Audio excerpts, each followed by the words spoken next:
বৈশাখী। আসসালামু আলাইকুম everyone, welcome to BCS আড্ডা উইথ সলভার গ্রিন। আমি Roksana Akter Baishakhi, general secretary of Solver Green, এবং আজকে আছি আপনাদের সাথে এই আড্ডার হোস্ট হিসেবে। তো আজকে আমাদের সলভার গ্রিন পরিবারের জন্য খুব স্পেশাল একটা সন্ধ্যা, কারণ আজকে আমাদের সাথে খুব ইন্সপায়ারিং কিছু ব্যক্তিত্ব থাকবেন। তারা তাদের সফলতার গল্প আমাদের সাথে শেয়ার করবেন। আমাদের সাথে থাকবেন সুমনা পারভিন আপু, assistant commissioner of taxes, M A Shamim ভাইয়া, এডুকেশন ক্যাডার, এবং সামিউল অন্তু ভাইয়া, অ্যাডমিনিস্ট্রেশন ক্যাডার। আমি অনুরোধ করবো যাতে আপনারা এই আজকে আমাদের লাইভে জয়েন হন। আসসালামু আলাইকুম, আপনাদের সকলকে আজকে আমাদের এই লাইভে স্বাগতম। প্রথমে আপনাদেরকে অভিনন্দন জানাই একটা জার্নি শেষ করার পর সফলতার জন্য। তো অনুগ্রহ করে আপনারা, আপনি শুরু করবেন, সবাইকে একটু মানে নিজেদেরকে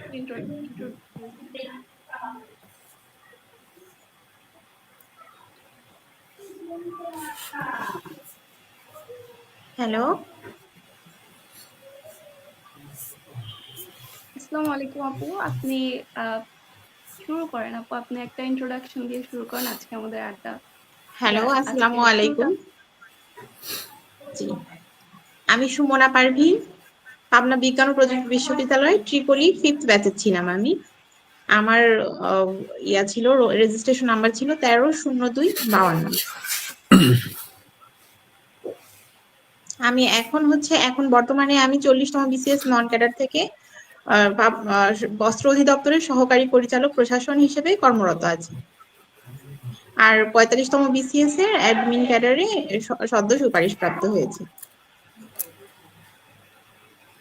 সামিউল অন্তু ভাইয়া। ধন্যবাদ। আসসালামু আলাইকুম সবাইকে। আমার নাম মোহাম্মদ সামিউল ইসলাম।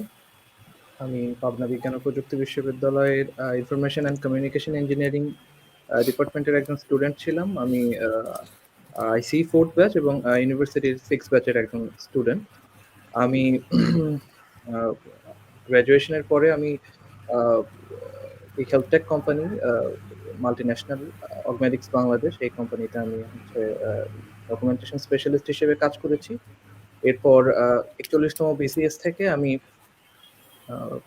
প্রবাসী কল্যাণ মন্ত্রণালয়ের সহকারী পরিচালক হিসেবে বর্তমানে কর্মরত আছি, এবং সর্বশেষ 45তম বিসিএস এ প্রশাসন ক্যাডারে সুপারিশপ্রাপ্ত হয়েছে। ধন্যবাদ। ভাইয়া, আপনি শুরু করবেন।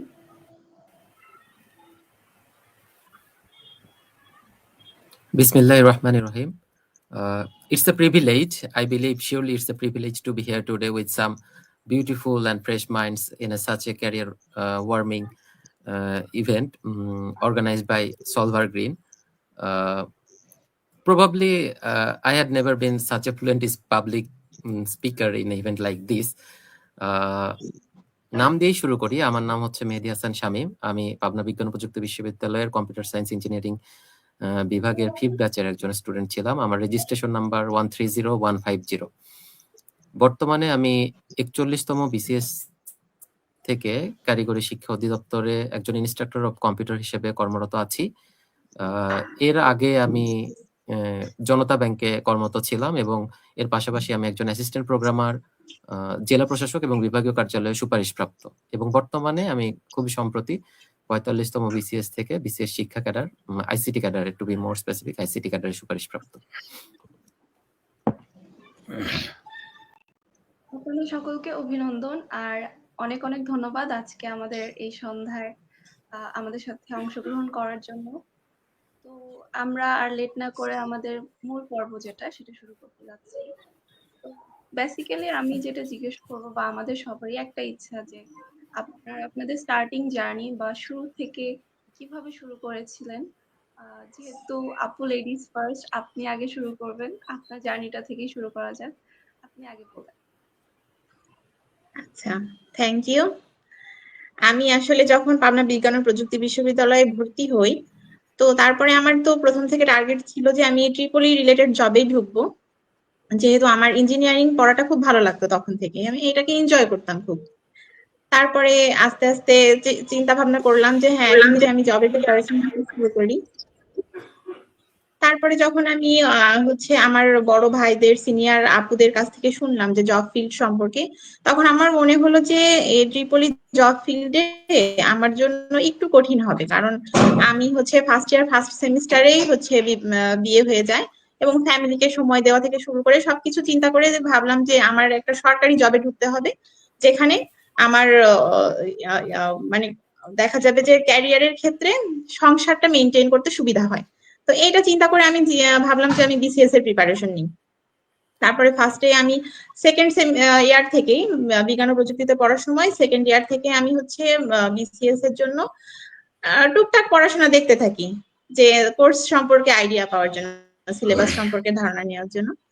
তারপরে ভালোই লাগলো, দেখলাম যে না বিসিএস এর পড়াশোনা যেরকম ভাবছিলাম যে অনেক কঠিন হয়তো হবে বা সিলেবাসটা অনেক বড়, এটা নিয়ে হয়তো আহ, আমার প্রিপারেশন খুব একটা ভালো হবে না। তো যখন আমি অল্প অল্প করে শুরু করলাম পড়াশোনা করা, তখন মনে হলো যে না বিসিএস এর পড়াশোনাটা আমি শুরু করি। তারপর এইভাবেই হচ্ছে গ্রাজুয়েশন কমপ্লিট করলাম। কমপ্লিট করার পর 2018 সালে প্রথম যখন আমি 40তম বিসিএস এর অ্যাপ্লাই করি, অ্যাপ্লাই করার পরে আমি আর একটু ভালোভাবে প্রিপারেশন নিই, যেমন প্রত্যেকটা টপিকস বা প্রত্যেকটা সাবজেক্ট ধরে ধরে আর কি পড়া, আর একটা কোচিং সেন্টারে এক্সাম দিতাম আর কি। তারপরে তো হচ্ছে 2018 সালের পরে 19 সালেই তো আমাদের পরীক্ষা হলো প্রিলি, এবং প্রথমবারে যখন প্রিলি পাস করলাম তখন কনফিডেন্সটা আরো বাড়লো।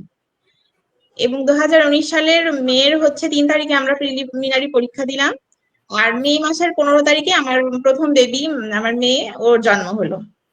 তো তখন কনফিডেন্সটা আর একটু বাড়লো যে যেহেতু আমি এত কঠিন সময়ে প্রিলিমিনারি পাস করতে পারছি, তাহলে রিটেনটাও আমার জন্য যেভাবেই হোক হয়ে যাবে। তারপর আলহামদুলিল্লাহ রিটেন দিলাম, রিটেনও মনে হলো যে ভালো হয়েছে। ভাইবা দিয়ে তারপরে 40তম বিসিএস থেকে আমি হচ্ছে নন ক্যাডারে বস্ত্র অধিদপ্তরের সহকারী পরিচালক প্রশাসন পদে যোগদান করলাম। তো তারপরে আমি কন্টিনিউয়াস হচ্ছে বিসিএস দিতেই থাকলাম, যেহেতু আমার টার্গেট ছিল যে অ্যাডমিন ক্যাডারে আসার। আমার আমি 5টা বিসিএস এ বসছি যখন, তখন সবগুলোতেই আমার ফার্স্ট চয়েস ছিল বিসিএস অ্যাডমিন। তারপর আমি বস্ত্র অধিদপ্তরেও আছি সহকারী পরিচালক প্রশাসন হিসেবে। মানে এখানে সরাসরি আমার কাজটা হলো প্রশাসনিক সবকিছু, এবং আমাদের বস্ত্র অধিদপ্তরের আওতাধীন যত 71টা শিক্ষা প্রতিষ্ঠান আছে, এবং তাদের যতগুলো জনবল আমাদের আন্ডারে, সবার হচ্ছে মানে সবার সাথে কমিউনিকেট কিন্তু আমাকে করতে হয়। তো এই জন্য আরো প্রশাসনিক চাকরিটা আমার কাছে মনে হয়েছে যে আরো ভালো লাগছে আমার করে। আমি এই চাকরিটা করেও খুব মজা পাইছি। তারপরে চিন্তা করলাম যে না আমার হচ্ছে বিসিএস বিসিএস যেহেতু আমার কন্টিনিউয়াস আছে, আমি অ্যাডমিনে যাওয়ার জন্য চেষ্টা করব। তো 45তম বিসিএস এর ভাইবাটা দিলাম আমি যখন জুলাইয়ে, তখনও তো আমি বস্ত্র অধিদপ্তরেই আছি, এবং ভাইবাটা দেওয়ার সময়ও আমি এটা মাথায় রেখে ভাইবা দিয়েছি যে আমার যেভাবেই হোক অ্যাডমিন ক্যাডারে যেতে হবে। তো এটা একটা টার্গেট ছিল। তো যাই হোক, আল্লাহ রহমতের রেজাল্ট হলো, এবং দেখলাম যে না অ্যাডমিন ক্যাডারেই আসছে। আচ্ছা, মানে অনেক হ্যালো। Long story. তো আমরা আবার আপনার কাছে হ্যাঁ, আসবো। সামিউল অন্তু ভাইয়া, এখন আপনি আপনার ব্যাকগ্রাউন্ড বা জার্নিটা কিভাবে স্টার্ট করেছিলেন আমাদের সাথে একটু শেয়ার করবেন। ধন্যবাদ। বিসিএস জার্নিটা আসলে খুবই কাকতালীয় একটা কাকতালীয় ভাবেই শুরু হয়েছিল। এটা আসলে কোনো প্ল্যান ছিল না। গ্রাজুয়েশনের পরে আমরা বা বিশেষ করে আমি এই জার্নিতে আসলে শুরু করব। তো এটা শুরু করার মূল কারণটা ছিল কোভিড। তো কোভিডের সময়টা আসলে আমাদের লাইফটা প্রত্যেকেরই লাইফটা অনেক চেঞ্জ হয়ে যায়। সেই সময় থেকে আমরা যে ধরনের গোল বা টার্গেট নিয়ে এগোচ্ছিলাম, তো দেখা যাচ্ছে যে কোভিড এসে আমাদের ওই টার্গেট গুলাকে একটু দেখা যাচ্ছে যে কি বলে যে টেনে ধরেছিল। তো সেই জায়গা থেকে গ্রাজুয়েশনের পরে যখন বাসায় চলে আসলাম, চাকরির জন্য নর্মালি আমরা সবাই যেহেতু আমরা টেক ব্যাকগ্রাউন্ড থেকে, তো আমাদের আসলে ঢাকায় যাওয়া প্রয়োজন ছিল। তো সেই জায়গায় যখন সেটা করতে পারলাম না, বাসায় থাকা শুরু হলো, তখন প্রায় 1-1.5 বছর বোধহয় আমরা সবাই আমাদেরকে বাসায় থাকতে হয়েছে। তো কি করব তো এই চিন্তা করতে করতে দেখছিলাম যে আমার কাজিন, ম্যাটার্নাল কাজিন, আমার খালাতো বোন আর কি, ও হচ্ছে বিসিএস এর প্রিপারেশন নিয়েছিল এবং তখন 38তম বিসিএস চলছিল এবং সে সেই বিসিএস এ পিডব্লিউডি ক্যাডার হিসেবে সুপারিশপ্রাপ্ত, এখন কর্মরত আছে যশোরে। তো ওর একটা ইনফ্লুয়েন্স আমাকে, ও আমাকে একটু ইনফ্লুয়েন্স করে যে বসে না থাকে তাহলে তুমি এটা শুরু করো, তুই এটা শুরু কর, পড়াশোনা শুরু কর। সেই আপুর কথা থেকে অনুপ্রাণিত হয়ে বা প্রভাবিত হয়ে যাই বলি না কেন, আমি শুরু করি। শুরু যখন আমি করেছি তখন ভেবেছি যে এর একটা শেষও দেখা দরকার। তো এই আরকি। এটাই ছিল মূলত শুরু করার পেছনের ইতিহাসটা। আচ্ছা, মানে আপনার কখন মনে হলো যে আপনার মানে এটা তো গভর্নমেন্ট জব, আপনি একটা টেক রিলেটেড বা আইটি রিলেটেড সাবজেক্ট থেকে পড়াশোনা করেছেন, তো এই মোটিভটা আসলে এটা যেহেতু একটা স্ট্রং একটা প্রিপারেশনের দরকার আছে, তো এই মোটিভটা কিভাবে আপনি শুরু করলেন বা এত মোটিভেশনটা কিভাবে আসে? কোনো মোটিভেশনই ছিল না। মানে ট্রুলি স্পিকিং কোনো মোটিভেশনই ছিল না। পড়ার জন্য শুরু করেছিলাম। মানে সময় কাটানোর জন্য, বেসিক্যালি সময় কাটানোর জন্য। ওই যে আমি শুরু যেটা বললাম যে আসলে কোভিডের সময়টা আসলে কি করব? আড্ডা, গ্র্যাজুয়েশন শেষ। নরমালি অন্য ব্যাকগ্রাউন্ডের স্টুডেন্টরা মাস্টার্স করে থাকে। আমরা তো সেটা করি না। আমাদের গ্র্যাজুয়েশন শেষ হওয়ার পরে আমরা মানে হাত তুলে কি বলে যে আমরা হাত তুলে দিয়ে মানে আমাদেরকে আর দরকার নাই, পড়াশোনা অনেক করেছি, ইঞ্জিনিয়ারিং অনেক পড়াশোনা করেছি, তো মাস্টার্স যেহেতু করার ইচ্ছা ছিল না। আর কোভিড এর সময় এসে দেখলাম আপু শুরু করেছে পড়া, আপু শেষ করেছে, আপু শেষ করেছে এবং ওই সময় তখন সে আমাকে খুব ইনফ্লুয়েন্স করে। তার বই খাতা দিয়ে আমার আসলে যাত্রা শুরু। তার বই খাতা, ওই পুরনো বই খাতা পড়েই 41তম বিসিএস এ, তার 38তম বিসিএস এর বই পড়েই আমার 41তম বিসিএস এর পরীক্ষাগুলো দেওয়া মূলত। তো খুব বেশি সিরিয়াসলি আসলে মানে নেওয়া হয়নি তখন, নেওয়া হয়নি। কিন্তু যখন শুরু করলাম, আর সত্যি কথা বলতে যে আমি যে শুরু করার পরে যে টেক রিলেটেড জব করি নাই তা না, আমি কিন্তু অগমেডিক্স আমি দেখেছি আপনারা you guys have arranging solver fest with co-hosted by Augmedix, তাই না, ক্যাম্পাসে। তো দেখলাম যে আমাদের কান্ট্রি ডাইরেক্টর রাশেদ মুজিব নোমান সে এসেছিলেন এবং আমি দেখলাম সে বেশ লম্বা সময় আপনাদের সাথে কথা বলেছেন। তো এটা কিন্তু একটা ইউএস একটা মাল্টিন্যাশনাল, তো সেখানে আমি প্রায় 2.5 বছর সার্ভ করে এসেছি। তো আমি একটা টেক ব্যাকগ্রাউন্ডে ছিলাম, টেক ব্যাকগ্রাউন্ডে কাজ করেছি ইন দ্য মিন টাইম এই প্রিপারেশনের সাথে সাথে। তো এটা আসলে শুরু থেকে কোনো মানে মোটিভেশনও বিষয় না, মানে কোনো গোলও এটা নিয়ে আমার ছিল না। কিন্তু যখন শুরু করেছি মানে, তো আমি ভেবেছিলাম I should cross the finish line. তো এই আর কি, মানে ওইরকম স্পেশাল কোনো আপু যেরকম যেমন বললো যে আচ্ছা ঠিক আছে খুব স্পেসিফিকলি, তো ওরকম কোনো ইয়া ছিল না আর কি, টার্গেটস ছিল না, এটাই। কিন্তু আপনি আপনার চেষ্টা চালিয়ে গেছেন, আপনি কনসিস্টেন্টলি ধরে রাখছেন, এটাই আমার মনে হয় এটাই আসলে সাকসেসের মেইন একটা বিম হিসেবে কাজ করেছে। হতে পারে, তো থ্যাংক হতে ইউ পারে, ভাইয়া। হতে পারে। শামীম ভাইয়া, now I am giving you the floor, আপনার ব্যাকগ্রাউন্ড জার্নিটা একটু শেয়ার করুন। ব্যাকগ্রাউন্ড আসলে অন্তুর সাথে আমার একটা মিল আছে, সেটা হচ্ছে যে কোভিডের ওই সময়টাতে বাসা থেকে চাচ্ছিল যে আমি একটু বাইরে টাইরে যাই, একটু হায়ার স্টাডির জন্য প্রিপারেশন নেই বা ক্যারিয়ারটা ওই দিকেই সেটেল হই। তো আমি সেটা চাচ্ছিলাম না, আমি চাচ্ছিলাম যে ফ্যামিলির প্রতি একটা রেসপন্সিবিলিটির জায়গা থেকে, যে আমাদের বাবা মায়ের প্রতি আমাদের একটা রেসপন্সিবিলিটি থাকেই, তারা আমাদের জন্য আসলে অনেক স্যাক্রিফাইসও করে। তো আমি চাচ্ছিলাম যে আমরা যদি বাইরে যেয়ে সেটেল হয়ে যাই তাহলে দেখা যাবে হয়তো যে আমাদের একটা ভালো লাইফ লিড হচ্ছে, কিন্তু বাবা মার প্রতি আমাদের যে একটা রেসপন্সিবিলিটির জায়গা থাকে এই জায়গাটা হচ্ছে প্রপারলি কাজ করছে না, ফাংশন করবে না হয়তো। এই জায়গা থেকে আমি বললাম যে ঠিক আছে, আমি তাহলে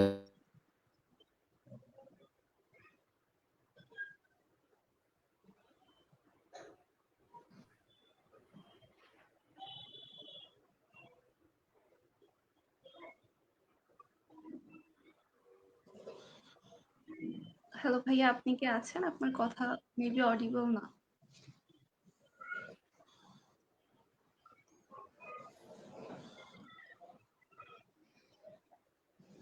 হ্যালো শামীম ভাইয়া।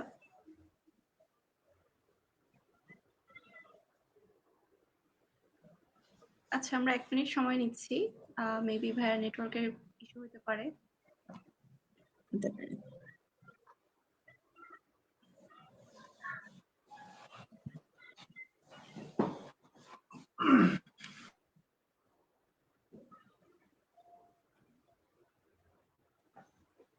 আচ্ছা ভাইয়ার নেটওয়ার্কে একটু প্রবলেম হয়েছে, তো সুমনা আপু আমি আপনার কাছে আবার ব্যাক করছি। আপনি একটা বিষয় উল্লেখ করেছেন যে আপনি প্রায় ফার্স্ট ইয়ারের দিকে আপনার ম্যারিড লাইফ শুরু হয়ে যায়। তো পড়াশোনা প্লাস সংসার একটা ব্যালেন্সের মধ্যে রেখে বিসিএস এর মতো একটা জার্নিকে আপনি কিভাবে কমপ্লিট করলেন? আমরা এই স্টোরিটা একটু শুনতে চাচ্ছি। Thank you. আসলে এটা সম্পূর্ণ মানে শুধু আমার জন্য না, আমার ফ্যামিলির প্রচন্ড সাপোর্টিভ ছিল জন্য সম্ভব হয়েছে। এবং এই যে বিসিএস এর আমি যেটা বললাম যে আমি প্রথম থেকে যখন ভার্সিটিতে ঢোকার পরেই বিসিএস এর কথা কেন চিন্তা করলাম, কারণ বিসিএস সম্পর্কে আমি তখন কিছুই কিন্তু জানতাম না, কিন্তু বিয়ের পরে আমার হাজবেন্ড আমাকে এটা সম্পর্কে বললো যে তুমি বিসিএস ট্রাই করতে পারো, এটার প্রিপারেশন দেখতে পারো, যেহেতু তুমি ডিপার্টমেন্টালের পাশাপাশি অন্য জবের জন্য প্রস্তুতি নিতে চাচ্ছ, তাহলে বিসিএস এর জন্য তুমি চেষ্টা করো। তারপরে তো উনি আমাকে সমস্ত যত বইপত্র যা যা দরকার হয় সেই আমাকে সবসময় কিনে টিনে দিত। এবং দেখা যেত যে ছুটির সময় যেগুলা, ছুটির সময় আমরা যখন বাইরে যেতাম বা সে আসতো কুষ্টিয়াতে, উনি তখন থেকে ঢাকাতেই জব করতো, আমি পাবনাতে থাকতাম, আর আমার শ্বশুর বাড়িও কুষ্টিয়াতেই। তো উনি যখন দেখা যেত পাবনা যেত বা কুষ্টিয়া যেত, তখন অন্য কিছু কিনে না নিয়ে গেলেও আমার জন্য একটা বই নিয়ে যাবে, বিসিএস এর যে কোনো একটা সাবজেক্টিভ বই, যে তোমার তো এই বইগুলো আছে, এই বইটা নাই, তুমি এই বইটা দেখো। তো এরকম আমি সম্পূর্ণ পড়তাম তা না, আমি দু একটা চ্যাপ্টার দেখতাম বা হচ্ছে সিলেবাস সম্পর্কে একটু আইডিয়া নিতাম এইরকম। তো যদি বলো যে হচ্ছে বিসিএস এ আমি ভালো কিভাবে করলাম বা আমি কিভাবে হচ্ছে সংসারে ঢোকার পরেও এই প্রিপারেশনটা রানিং ছিল, সেটা সম্পূর্ণ বলবো যে আমার পাশাপাশি আমার ফ্যামিলি অনেক সাপোর্টিভ ছিল তখন থেকে। তাই এবং আমার শ্বশুর শাশুড়ি, বাবা মা, ভাই বোন সবাই যথেষ্ট সাপোর্ট দিয়েছে। যেমন আমার মেয়ে যখন একেবারে ছোট, প্রিলি দেওয়ার পরে রেজাল্ট হলো, ও যখন 5 মাস, তখন আমি রিটেন দিতে গেলাম ঢাকাতে, তখন ও দেখা যেত যে হচ্ছে আম্মুর কাছেই ও থাকতো। আবার যখন আমি কোচিং এ যেতাম, তখন আমার ভাই বোন, আম্মু, আমার শাশুড়ি, যে যখন আর কি আমার কাছে ছিল, তারা সবসময় চেষ্টা করতো আমাকে সময় দেওয়ার, যার জন্য আসলে আমার জার্নিটা আরো সহজ হয়েছে। এবং আমার হাজবেন্ডকে আমি সেক্ষেত্রে আরো বেশি থ্যাঙ্কস দিতে চাই, কারণ সে সবসময় মানে আমার থেকে বেশি সে সিরিয়াস ছিল আমার বিসিএস এর প্রিপারেশন নিয়ে। কখন কোন কোচিং এ ভর্তি হতে হবে এক্সাম ব্যাচে, বা কখন কোন সিলেবাসের কোন বই নতুন আসছে, সেগুলো সম্পর্কে সে ধারণা রাখতো। এবং আমাকে সে হচ্ছে সবসময় সাজেস্ট করতো যে তুমি এইভাবে পড়ো বা এটা করো, এই কোচিং এ ভর্তি হও। এইরকম মানে ওনার সাপোর্টটা আসলে আমার জন্য খুব তখন উপকারী ছিল আর কি। তো যাই হোক, এখনো পর্যন্ত সে করে। যদি আমি ভাইয়া ভাইয়া তো আছে এখানে, বলি যে আমি যখন 40তম বিসিএস এর ফার্স্ট ভাইবা দিব, তা আমার তো কোনো ধারণা নাই, আমার কোনো চাকরিরও আগে কোনো অভিজ্ঞতা নাই, আমি আর কোনো ভাইবাও দেই নাই। 40তম বিসিএস এর ভাইবা ছিল আমার ফার্স্ট ভাইবা। তা আমি তো হচ্ছে পিএসসি তে কখন আগে যাই নাই, এবং ভাইবার যে এক্সপিরিয়েন্স এটাও তো আমার নাই। তো উনি আমাকে বললো যে তুমি চিন্তা করো না, আমি হচ্ছে পিএসসি তে যেয়ে ভাইবা দেখি কি কি ধরনের কোশ্চিন করে বা ভাইবার কিরকম হচ্ছে প্রিপারেশন, এটা আমি একটু জেনে আসবো আগে, তারপরে তুমি হচ্ছে আস্তে আস্তে প্রিপারেশন নিও। তো আমি তখনও কুষ্টিয়াতেই, কিন্তু সে ঢাকা থেকে তার অফিস মানে বাদ দিয়ে সে পিএসসি তে যেত, এবং দেখা যেত 1 ঘন্টা বা 2 ঘন্টা পিএসসি সামনে থেকে ক্যান্ডিডেটদের থেকে কোশ্চেন কালেক্ট করতো, এবং মেয়েরা কিভাবে ড্রেস আপ করে যায়, তারপরে কোন স্যারের বোর্ডে কেমন কোশ্চেন হয়, মানে এইগুলো সে কালেক্ট করে নিয়ে আসতো এবং আমাকে ইনফরমেশন গুলো দিত। পরে আমি যখন ভাইবা দেওয়ার জন্য ঢাকাতে আসলাম, সে আমাকে হচ্ছে সাথে করে আবার পিএসসি তে নিয়ে গেল একদিন ভাইবার আগে, যে তুমি এখানে গেলে তোমার ভয়টা কেটে যাবে, এবং তুমি যদি হচ্ছে ক্যান্ডিডেটদের সাথে কথা বলো, তাইলেও তুমি জানতে পারবে অনেক কিছু। তো যাই হোক, আমি 40তম বিসিএস এর ভাইবা এক্সপিরিয়েন্সটা আমার এরকম হলো আর কি। তারপর আমি ভাইবা দিলাম, এবং 40তম বিসিএস প্রথম আমার ভাইবা ছিল যদিও, তারপরও সে অনুযায়ী আমার ভাইবাটা ভালো হয়েছিল। তো এটা আসলে ফ্যামিলির সাপোর্ট ছাড়া তো সম্ভব না। আর আমি তো খুবই হচ্ছে সাধারণ একটা মেয়ে, আমার ইউনিভার্সিটি লাইফটা যত সাধারণ ছিল, আমি তার থেকেও বেশি সাধারণ। আমার জন্ম হচ্ছে গ্রামে, বড় হওয়াও গ্রামে, আমার কলেজটা ছিল শুধু পাবনা সরকারি মহিলা কলেজ। তো মানে প্রযুক্তি বা হচ্ছে পড়াশোনার ক্ষেত্রে বা হচ্ছে আমি যেটাই বলি না কেন, আমি অনেক পিছনেই ছিলাম সত্যি কথা। আমার সাথে যে সাপোর্ট দেওয়ার একটা লোক ছিল এবং সে যে এত দূর পর্যন্ত আমাকে সাপোর্ট দিয়ে নিয়ে আসলো, এটা আমার জন্য অনেক বড় একটা পাওয়া। এবং ফ্যামিলি তো অবশ্যই, সবসময় ফ্যামিলির সাপোর্ট ছাড়া মেয়েদের কিন্তু আগানো যায় না। আমার দুইটা ভাই এখানে আছে আর লাইভে অলরেডি যুক্ত, একজন ছোট ভাই, বড় ভাই। ওরা সবসময় এটা বেসিক্যালি স্বীকার করবে যে ফ্যামিলি যদি সাপোর্ট না দেয় মেয়েদের জন্য এখনো কিন্তু আসলে খুব কঠিন, তাই না? আমি জানি যে ওরা অবশ্যই ওনারা হচ্ছে সহমত হবে আমার সাথে। আচ্ছা, তো আমরা এখানে দেখতে হ্যালো। পাচ্ছি আজকে আমাদের লাইভে যারা ভিউয়ার, বিশেষ করে মেয়েরা, আপনারা অবশ্যই নিজেদের লাইফ পার্টনার চুজ করার আগে ওয়াইজলি চুজ করবেন। আপুর মতো সাপোর্টিভ একজন লাইফ পার্টনার আসলে প্রত্যেকটা মানুষের জীবনেই দরকার। যেহেতু আপুর ব্যাকবোন হিসেবে ভাইয়া কাজ করেছেন, তো এটাই প্রত্যাশা থাকবে যে অবশ্যই নিজেদের লাইফ পার্টনার চুজ করার আগে ওয়াইজলি চুজ করবেন। আর অবশ্যই না না না, সাপোর্টিভ এখানে একজনকে শুধু আসলে লাইফ পার্টনার বললেও হবে না।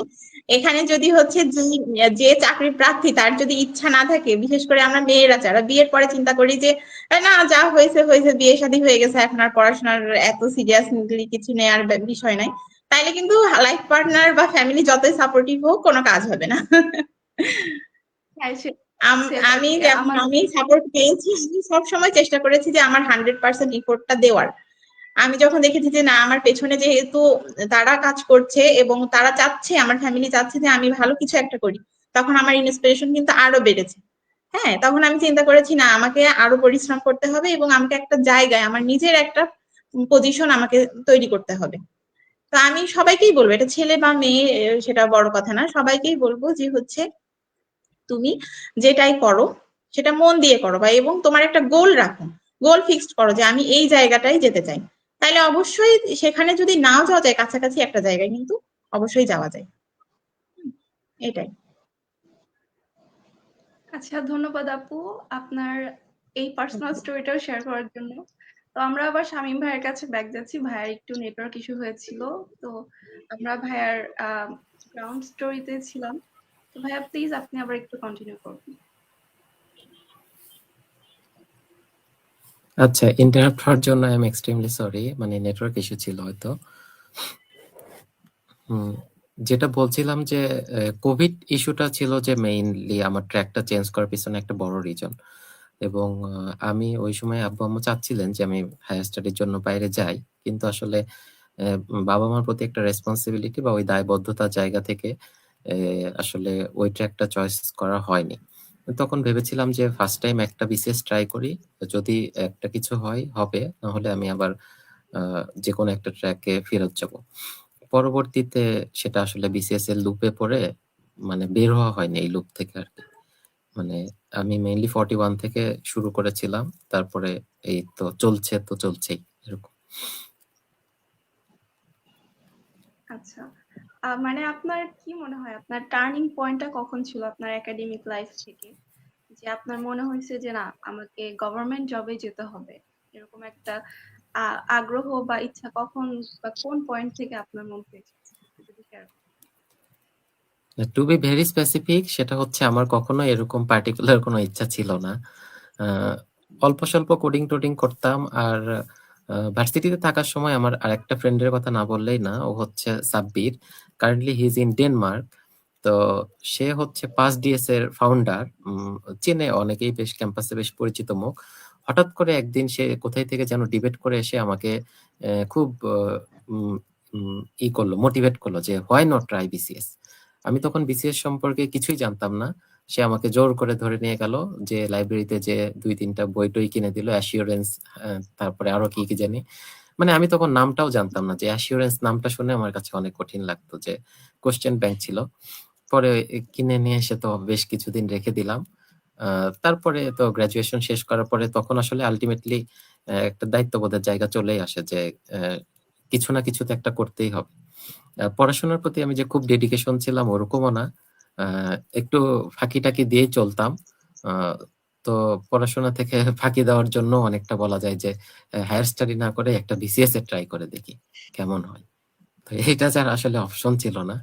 আমি হচ্ছে আমাদের আপুর মতো এরকম সিরিয়াস ছিলাম না, অন্তুর মতো অত সিরিয়াস ছিলাম না। না না ভাই।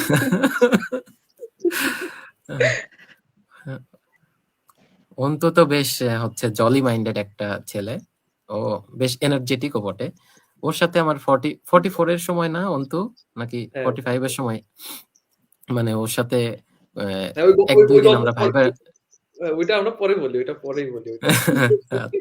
আচ্ছা ওর আগে সিরিয়ালি কোশ্চেন করুক, প্রিলি, তারপরে রিটেন, তারপরে ভাইবা, সেই পর্যন্ত ওটা পরে বলি। ওইটা আমাদের ওই জার্নিটা একটা বেশ মজার জার্নি ছিল আর কি, ওটা পরেই বলি। আচ্ছা, তো আমি এখন অন্তু ভাইয়ের কাছে আবার ফেরত যাচ্ছি। ভাই, এখন হচ্ছে আমাদের সাধারণ স্টুডেন্টদের কোশ্চেন, যে আমাদের সবার মনে এরকম একটা কোশ্চেন থাকে যে মানে শুরুর দিকটা, যে আমরা বিসিএস এ কেন যাব? আমরা তো কম ইফোর্টে কর্পোরেট জব করতে পারি, অথবা ব্যাংক জব করতে পারি, বা আদার্স আমরা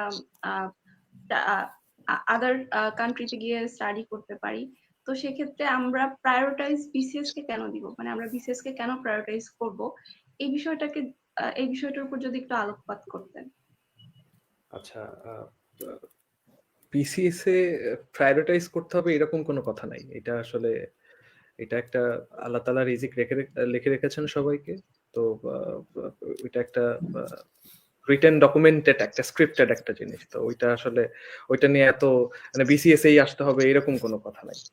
তো আর যেটা বললেন যে আই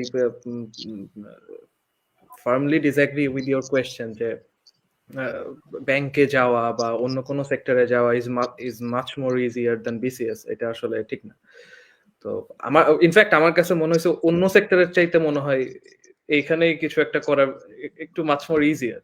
মানে বিসিএস এ কিছু না কিছু পেয়ে যাওয়াটা, একটু মোটামুটি পড়ে ফেলে কোনোভাবে রিটার্নটা পাস করে গেলে, আমরা যারা টেক ব্যাকগ্রাউন্ডের, তা আমাদের ওই কনফিডেন্সটা আমাদের থাকে যে অন্য জায়গায় আপনি যেটা বললেন যে ভাইয়া বারবার বলছিল যে বাইরে রিসার্চ করতে যাওয়া, হায়ার স্টাডিজ এর জন্য যাওয়া, যারা বাইরে গিয়েছে আমরা তাদের এক্সপিরিয়েন্স শুনলে বুঝতে পারবো যে ওইটা আরো কত কঠিন। তো যাই হোক, এখন এটা তো একটা কালেকটিভ একটা জার্নি, যেটা হয় যে যখন আপনি বিসিএস এর প্রিপারেশন নেওয়া শুরু করবেন, তখন হচ্ছে সবাই আপনাকে আসলে হেল্প করার জন্যই এগিয়ে আসে। সেটা ভালো কথা বলে হোক, আপনাকে ভালো ফাইন্যান্সিয়ালি সাপোর্ট দিয়ে হোক, বা দু একটা খারাপ কথা বলেও হোক, যেভাবেই হোক, যদি আপনি ওই ট্র্যাকে থাকেন, আপনি you will get motivated from that every aspects. তো এই জায়গা থেকে যদি আপনি আসলে মনে করেন যে আপনার গোলটা কি হওয়া উচিত, আপনি যদি বিসিএস ট্রাই করতে চান, তাহলে আপনি ট্রাই করবেন। এটাতে আসলে কেন এটা রেখে এটা করব, ওইটা রেখে ওইটা কেন করব না, এরকম কোনো আমার মনে হয় কোনো ডিলেমা না রাখাই ভালো। তো এটা একটা রিলেটিভ একটা ব্যাপার, আপেক্ষিক একটা বিষয়। যে কেউ যে কোনো সেক্টরে ভালো করতে পারে, যে কেউ যে কোনো সেক্টরে যে কি বলে যে কোনো সেক্টরে ভালো করাটা কঠিন এবং পরিশ্রমের বিষয়। তো কোনোটাই আসলে সহজ না। তো এভাবে এটা একটা আনইভেন কম্প্যারিজন হয়ে যাচ্ছে। তো আমি যেটা মনে করি, তো এটাই মানে আপনার এই কোয়েশ্চেনের আনসারটা আমার কাছে এরকম মনে হলো। এখন জানি না বাকিরা কি মনে করছে। বুঝতে পেরেছি। আসলে আমরা তো এখন অনেকে আছি যারা বিসিএস নিয়ে একটু কনফিউজড, কারণ আমরা জানি যে বিসিএস এটা আসলে একটু লং জার্নি বা অনেকটা টাইম That কনজিউমিং is একটা true. Part. That is true. It's a protracted journey, and এটা আসলে it's a journey of patience and perseverance. That's it. আর কিছু না। ওই যে বললাম, it's a marathon. You just need to cross the finish line. এখানে no one is your competitor. আপনি হেঁটে ফিনিশ লাইন ক্রস করবেন, আপনি দৌড়ায় ক্রস করবেন। দেখেন অনেকেই ফার্স্ট বিসিএস এ ক্যাডার হয়ে যাচ্ছে। তো তারা দৌড়িয়ে ধরেন স্টার্টিং লাইন থেকে, ইনসেপশন থেকে তারা দৌড় দিয়ে চলে গেল, দৌড় দিয়ে পার হয়ে গেল। আমরা যারা আস্তে কাইন্ড আস্তে অফ আস্তে আস্তে অনেকগুলা বিসিএস দিয়ে আমরা একটু ম্যাচিউর, ভাই যেটা বারবার বলেছে যে আমাদের আসলে আমরা একটা লুপে পড়ে গিয়েছি, যেটা হয়েছে যে পড়াশোনা করে ফেলার কারণে আসলে বিসিএস এর প্রিলিমিনারিটা অনেক, এর সিলেবাসটা এসএসসি লেভেলের, সত্যি কথা বলতে। এটা ভাইয়া বোধহয় আমার সাথে একমত হবে, আপু একমত হবে, এটা আসলে এসএসসি লেভেলের একটা সিলেবাস। তো এই সিলেবাসটা একটা টেক ব্যাকগ্রাউন্ডের স্টুডেন্টের জন্য খুব বেশি কঠিন কিছু না। তো ওইটা আসলে কমপ্লিট করে ফেললে আপনি বারবার ওই প্রিলি টিকবেন। কিন্তু দেখা যায় যে ওইটার সাথে একদম কমপ্লিটলি অপোজিট হয় হচ্ছে রিটেনটা। তো রিটেন আর পড়তে ভালো লাগে না, ওইটা খুবই ওইটা আর ভাল লাগে না, পড়তে ইচ্ছাও করে না। সো দেখা যায় যে ওই ওই ডেডিকেশন নিয়ে আসলে আর পড়া হয় না। আলটিমেটলি এই ম্যারাথনটা যে যত যেভাবে শেষ করতে চায় এটা তার উপর ডিপেন্ড করে। ফিনিশ লাইনটা ক্রস করতে পারলে দেখা যায় যে কোনো না কোনো কিছু ভালো কিছু হয়ে যায়। তো এটাই এটাই আর কি। আচ্ছা, তো আমার মনে হয় যে আসলে সবার প্রিপারেশনের যে স্টাইলটা সেটা আলাদা থাকে, যেহেতু বিসিএস এর 3টা পার্ট থাকে, প্রথমে প্রিলি, রিটেন আর ভাইবা। তো সেক্ষেত্রে আমরা যেহেতু এরকম কোয়েশ্চেন ফেস করছি যে এই 3টা পার্টে প্রিপারেশন কিভাবে নেওয়া উচিত বা কি স্টাইলে নেওয়া উচিত, তো আপনারা যদি নিজেদের জায়গা থেকে এই স্টোরিগুলো একটু শেয়ার করতেন বা প্রিপারেশন কিভাবে নেওয়া উচিত, মানে তিনটা যেহেতু আলাদা আলাদা সেক্টর, তো এটার প্রিপারেশন কেমন হওয়া উচিত?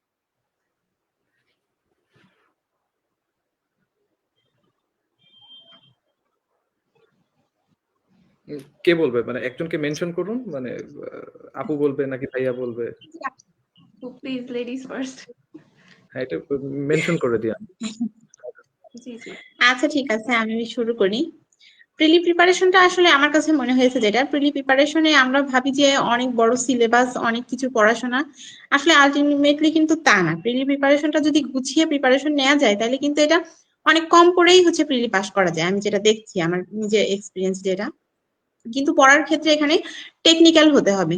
যেমন হচ্ছে আমাকে প্রত্যেকটা সাবজেক্ট ওয়াইজ কোন সাবজেক্টে কোন কোন জায়গা থেকে কোশ্চেন আসে সেগুলো আমাকে আগে ভালো করে বুঝতে হবে, এবং কোশ্চেন অ্যানালাইসিস করতে হবে যে আসলে আমি কোন জায়গা থেকে পড়লে কমন পাওয়ার সম্ভাবনাটা বেশি থাকে। হ্যাঁ, আর আরেকটা বিষয়, যেটা প্রিলি তো হচ্ছে মনে থাকে না, কারণ এটা তো হচ্ছে এমসিকিউ টাইপ কোশ্চেন।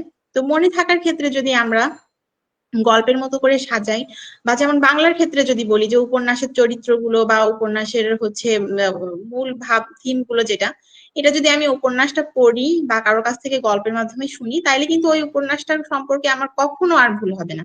এবং সেটা যদি আমার হচ্ছে রিটেনের সময় যখন কোশ্চেন আসে ওখান থেকে, তখনও কিন্তু ওটা মাথায় থাকবে।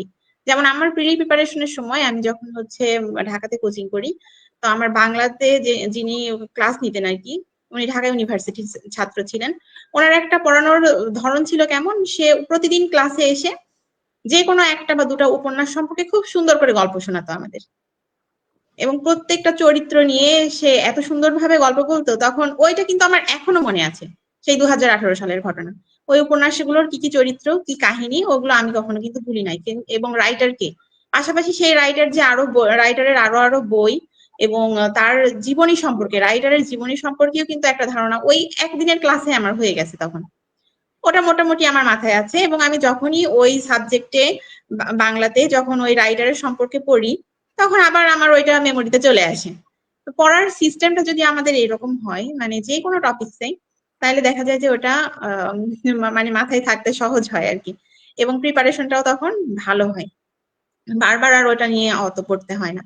আবার ইংলিশের ক্ষেত্রে যদি চিন্তা করি, ইংলিশের ক্ষেত্রেও আমি হচ্ছে গ্রামাটিক্যাল পার্টস যেগুলা, তারপর লিটারেচার যেগুলা, সেগুলো চেষ্টা করতাম এভাবে হচ্ছে যেটার সাথে যেটা রিলেটেড, এটা রিলেট করে পড়াটার। তখন দেখা যেত যে হচ্ছে পড়াশোনাটা আরো ভালো হতো।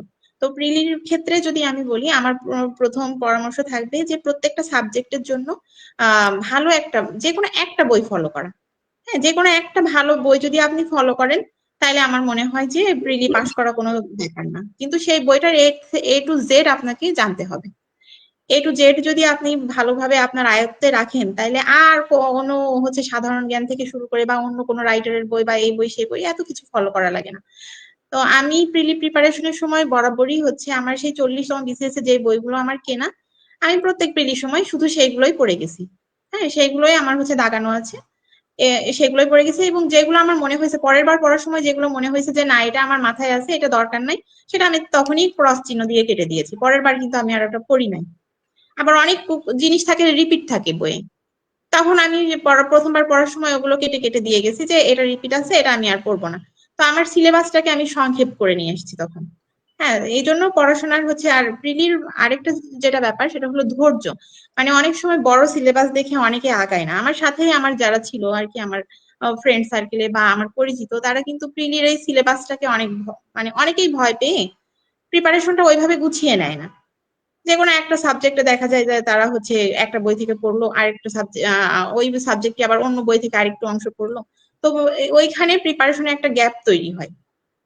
হ্যাঁ, তখন দেখা যায় যে প্রিপারেশনটা ওইভাবে 100% হয় না। তা আমার একটা পরামর্শ সেটা হলো যে কোনো রাইটারের, তবে রাইটার অবশ্য চুজ করার ক্ষেত্রে সাবজেক্টের ক্ষেত্রে একটু ভালো রাইটার চুজ করা উচিত, যেগুলো আসলে সবাই পড়ে, বিশেষ করে যারা সফল তারা পড়ে। এরকম রাইটার চুজ করে নিয়ে একটা করে বই যদি আমরা বাছাই করি একটা সাবজেক্টের জন্য এনাফ। কিন্তু আমার সেই বইটা সম্পর্কে খুব ভালো আইডিয়া নিয়ে নিতে হবে, যাতে প্রিপারেশনটা আমার মজবুত হয়। তো এটা গেল প্রিলির ক্ষেত্রে। আর রিটেনের ক্ষেত্রে আমি বলবো রিটেন তো একটা মানে অনেক বড় একটা হচ্ছে সিলেবাস, এবং এখানে তো কমন পাওয়ার কোনো বিষয় নেই। দেখা যায় যে প্রত্যেক বছরই সিলেবাস কিছু না কিছু চেঞ্জ হয়, সিলেবাস একই থাকে কিন্তু কোশ্চেন প্যাটার্নটা চেঞ্জ হয়। তো এখানে যদি আপনার বেসিক ভালো থাকে, প্রিলির সময় যদি আপনার প্রস্তুতিটা ভালো থাকে, রেগুলার যদি পেপার পড়ার অভ্যেস থাকে, পাশাপাশি যদি আপনার অন্যান্য সাবজেক্টিভে ভালো দখল থাকে, এমনি রিটেনটা তখন ভালো করা সম্ভব।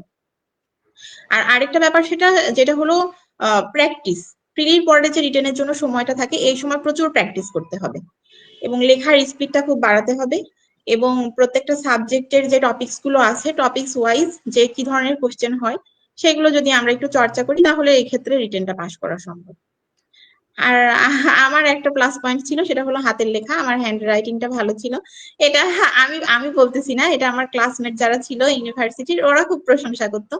এবং আমি যখন হচ্ছে রিটেন পরীক্ষা দিতে গিয়েছি, তখন ফার্স্টের দিকে যখন সিট পড়তো আর কি, ক্লাসে যারা হচ্ছে টিচাররা থাকতো, ওনারা এক্সামিনাররা, তারা বেশ কয়েকজন আমার হাতের লেখার প্রশংসা করছে এই পরীক্ষার সময়, যে আপনার হাতের লেখাটা অনেক ভালো।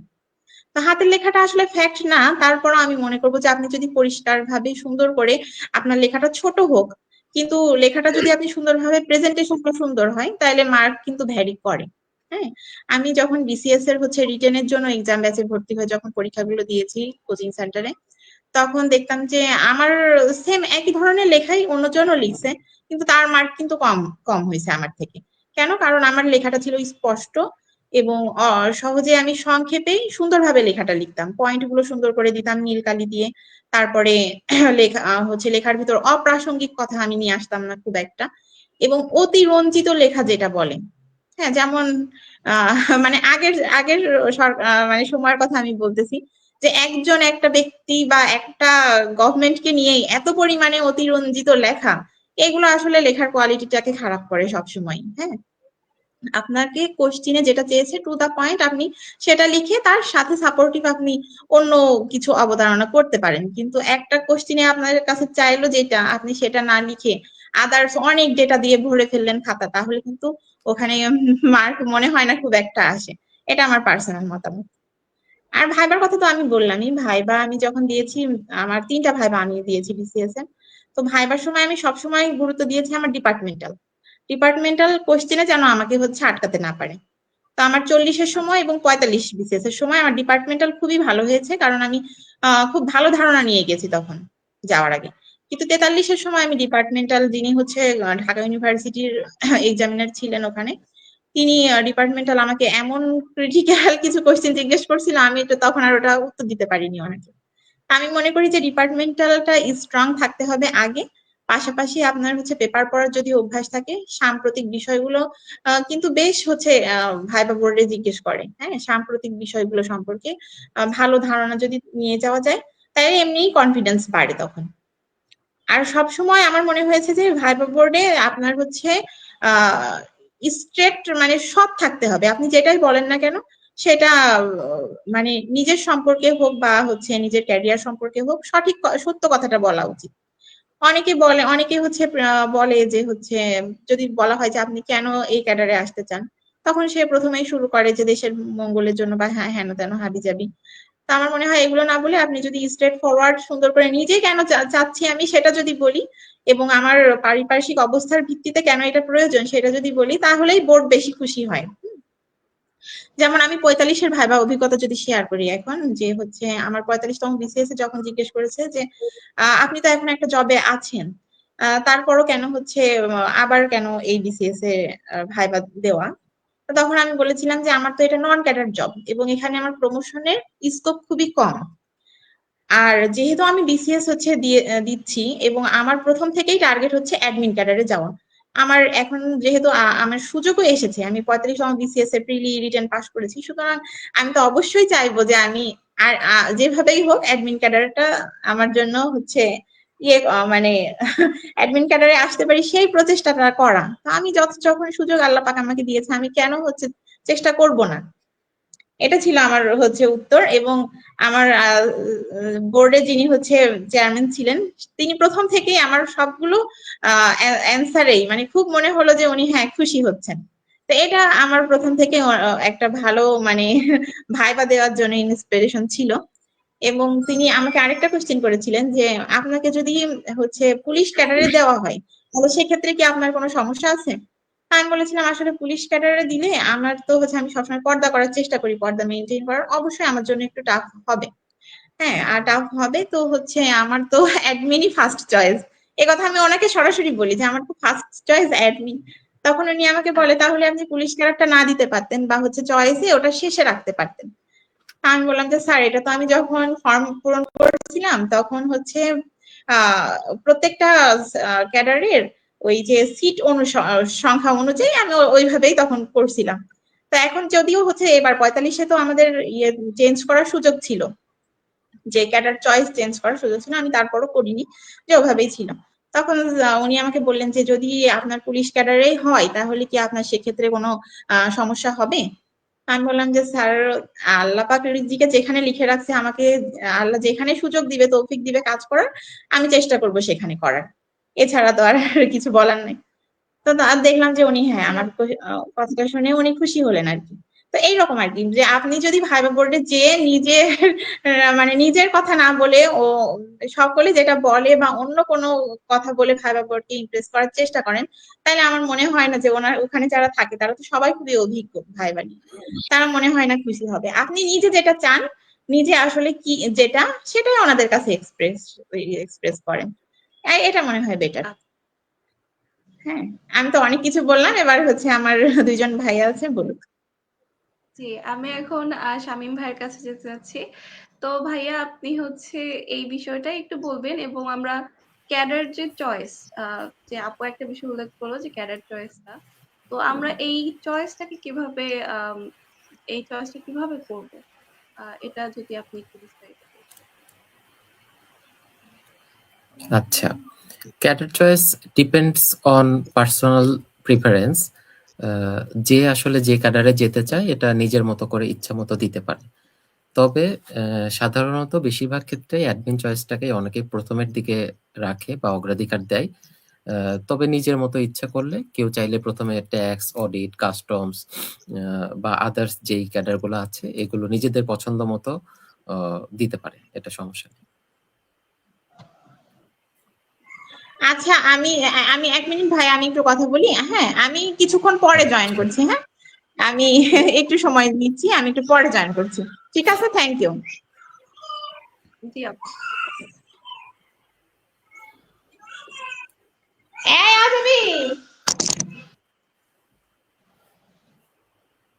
জি শামীম ভাইয়া, আপনি হচ্ছে মানে আপনার যে 3টা ধাপের প্রিপারেশনটা, এটার ওয়েটা যদি একটু সংক্ষিপ্তভাবে আমাদের সাথে শেয়ার করতেন।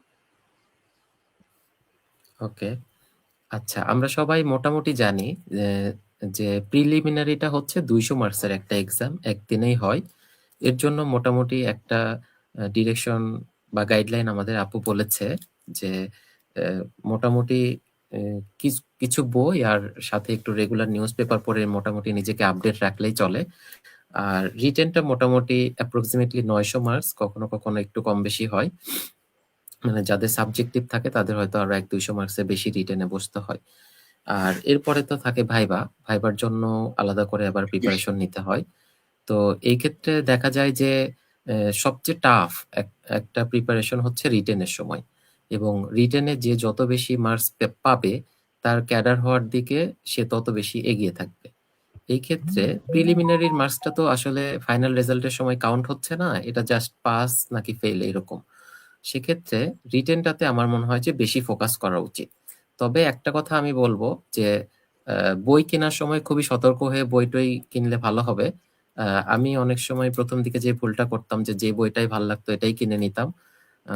ওরকম না থেকে আসলে খুবই স্পেসিফিক অল্প কয়েকটা বই পড়লেই হয়ে যায় মোটামুটি। আচ্ছা, রিয়াদ, আমি এক সন্ত ভাইয়ের কাছে যাবো।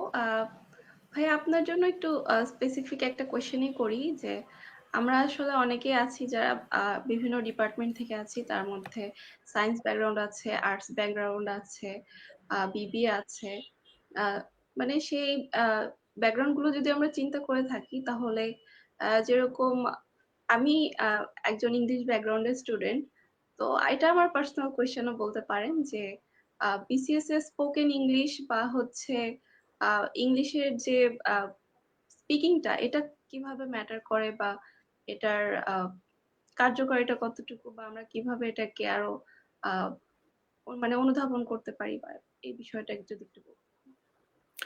আচ্ছা, মাতৃভাষার পাশাপাশি আমাদের তো আসলে একটা ভাষা, অন্তত একটা ভাষা জানাটা খুব জরুরি। সেটা হতে পারে ইংরেজি, সেটা হতে পারে আরবি। কেন বিসিএস এর পাশাপাশি আমি এটাও বললাম, কেননা দেখা যাচ্ছে যে আমাদের একটা লম্বা একটা বেশ বড়সড় একটা পরিমাণ শ্রম বাজার আমাদের হচ্ছে মিডল ইস্টে যায়। তো তাদের ক্ষেত্রে তারা যখন আরবি শিখে যেতে পারে, তখন তাদের ওই কর্মসংস্থানের যে বিষয়গুলো তারা সেখানে খুব ভালো মতো কাজ শিখতে পারে। ঠিক একইভাবে এই ভাষা শেখার যে প্রক্রিয়াটা, আমরা ছোটবেলাতে থেকে যেভাবে ভাষা শিখে বড় হই, যে আমরা আমাদের বাবা মার কাছ থেকে প্রথমে কিছু শব্দ শুনি, তারপরে লম্বা লম্বা বাক্য শুনি, এরপরে সেটার আমরা জেস্চারটা দেখি যে সে আসলে একটা বাক্য বলেছে, সে বাক্যটা আসলে কিভাবে বলেছে, তার অঙ্গভঙ্গি কেমন ছিল। তো ইংলিশ শেখার ব্যাপারটাও ঠিক একই রকম। শোনা, ইংলিশ শোনা, একটা ভাষা শোনা, ইংরেজি বলে না, একটা ভাষা শোনা, একটা ভাষা বলার চেষ্টা করা, এবং একটা ভাষা আহ, কি বলে যে সেটার বাক্য বাক্যটা বোঝার, অন্তর্নিহিত যে মিনিংটা সেটা বোঝার চেষ্টা করা। তো এই প্রক্রিয়াগুলোর মাধ্যমে আমরা আমাদের ভাষা শেখার যে বিষয়টা সেটা হচ্ছে পলিশ হতে থাকে।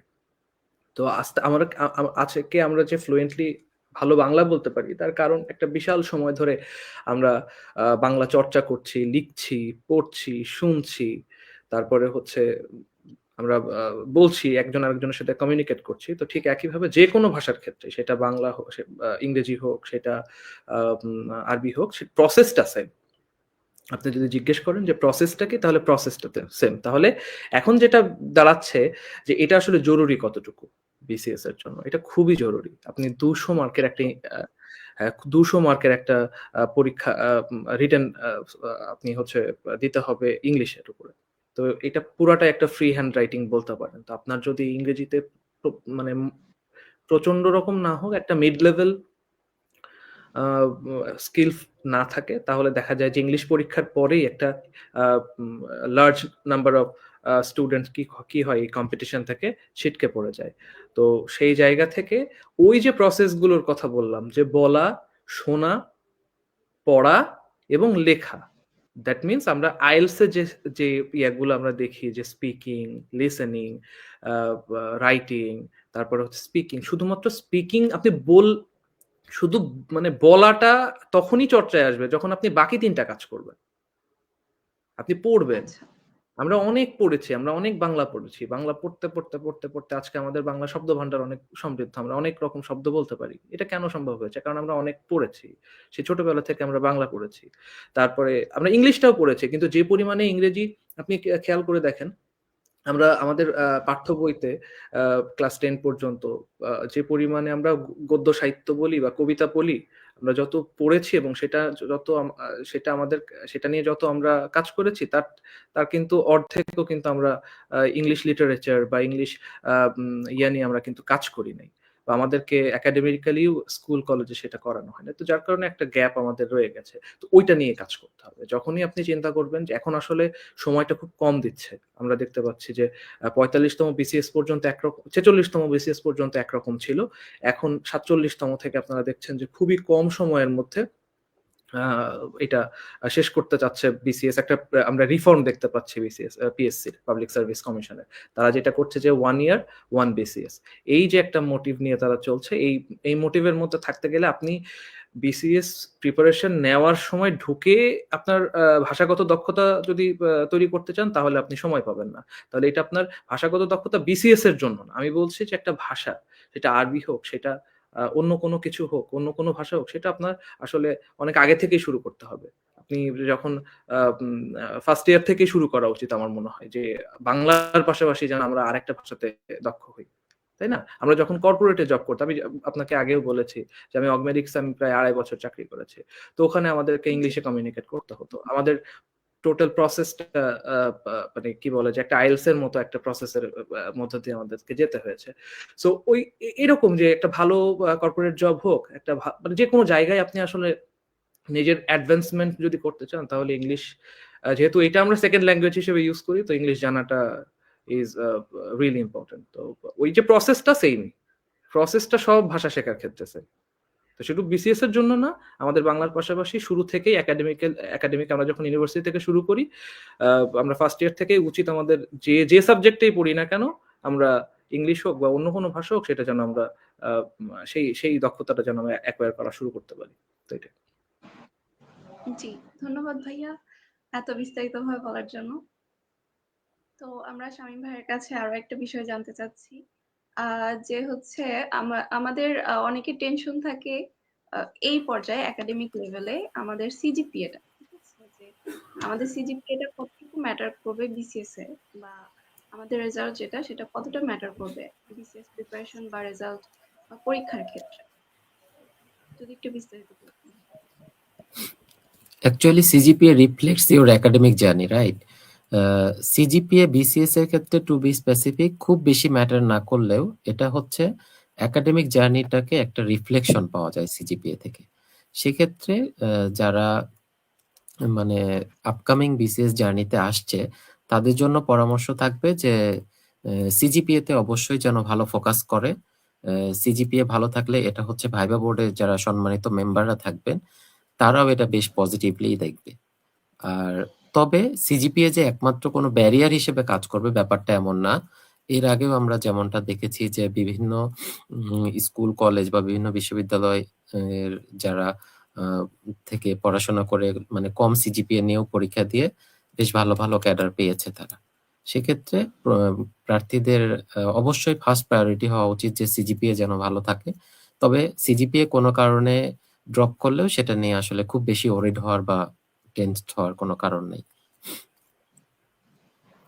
আচ্ছা, ধন্যবাদ ভাইয়া। তো আজকে আমাদের লাইভের সাথে যারা যুক্ত ছিল তাদের থেকে আমি কিছু কোয়েশ্চেন নিতে চাচ্ছি, যদি আপনারা প্রস্তুত থাকেন তাহলে আমি কোয়েশ্চেনগুলো নিয়ে আপনাদেরকে জিজ্ঞেস করব। ওকে, শিওর।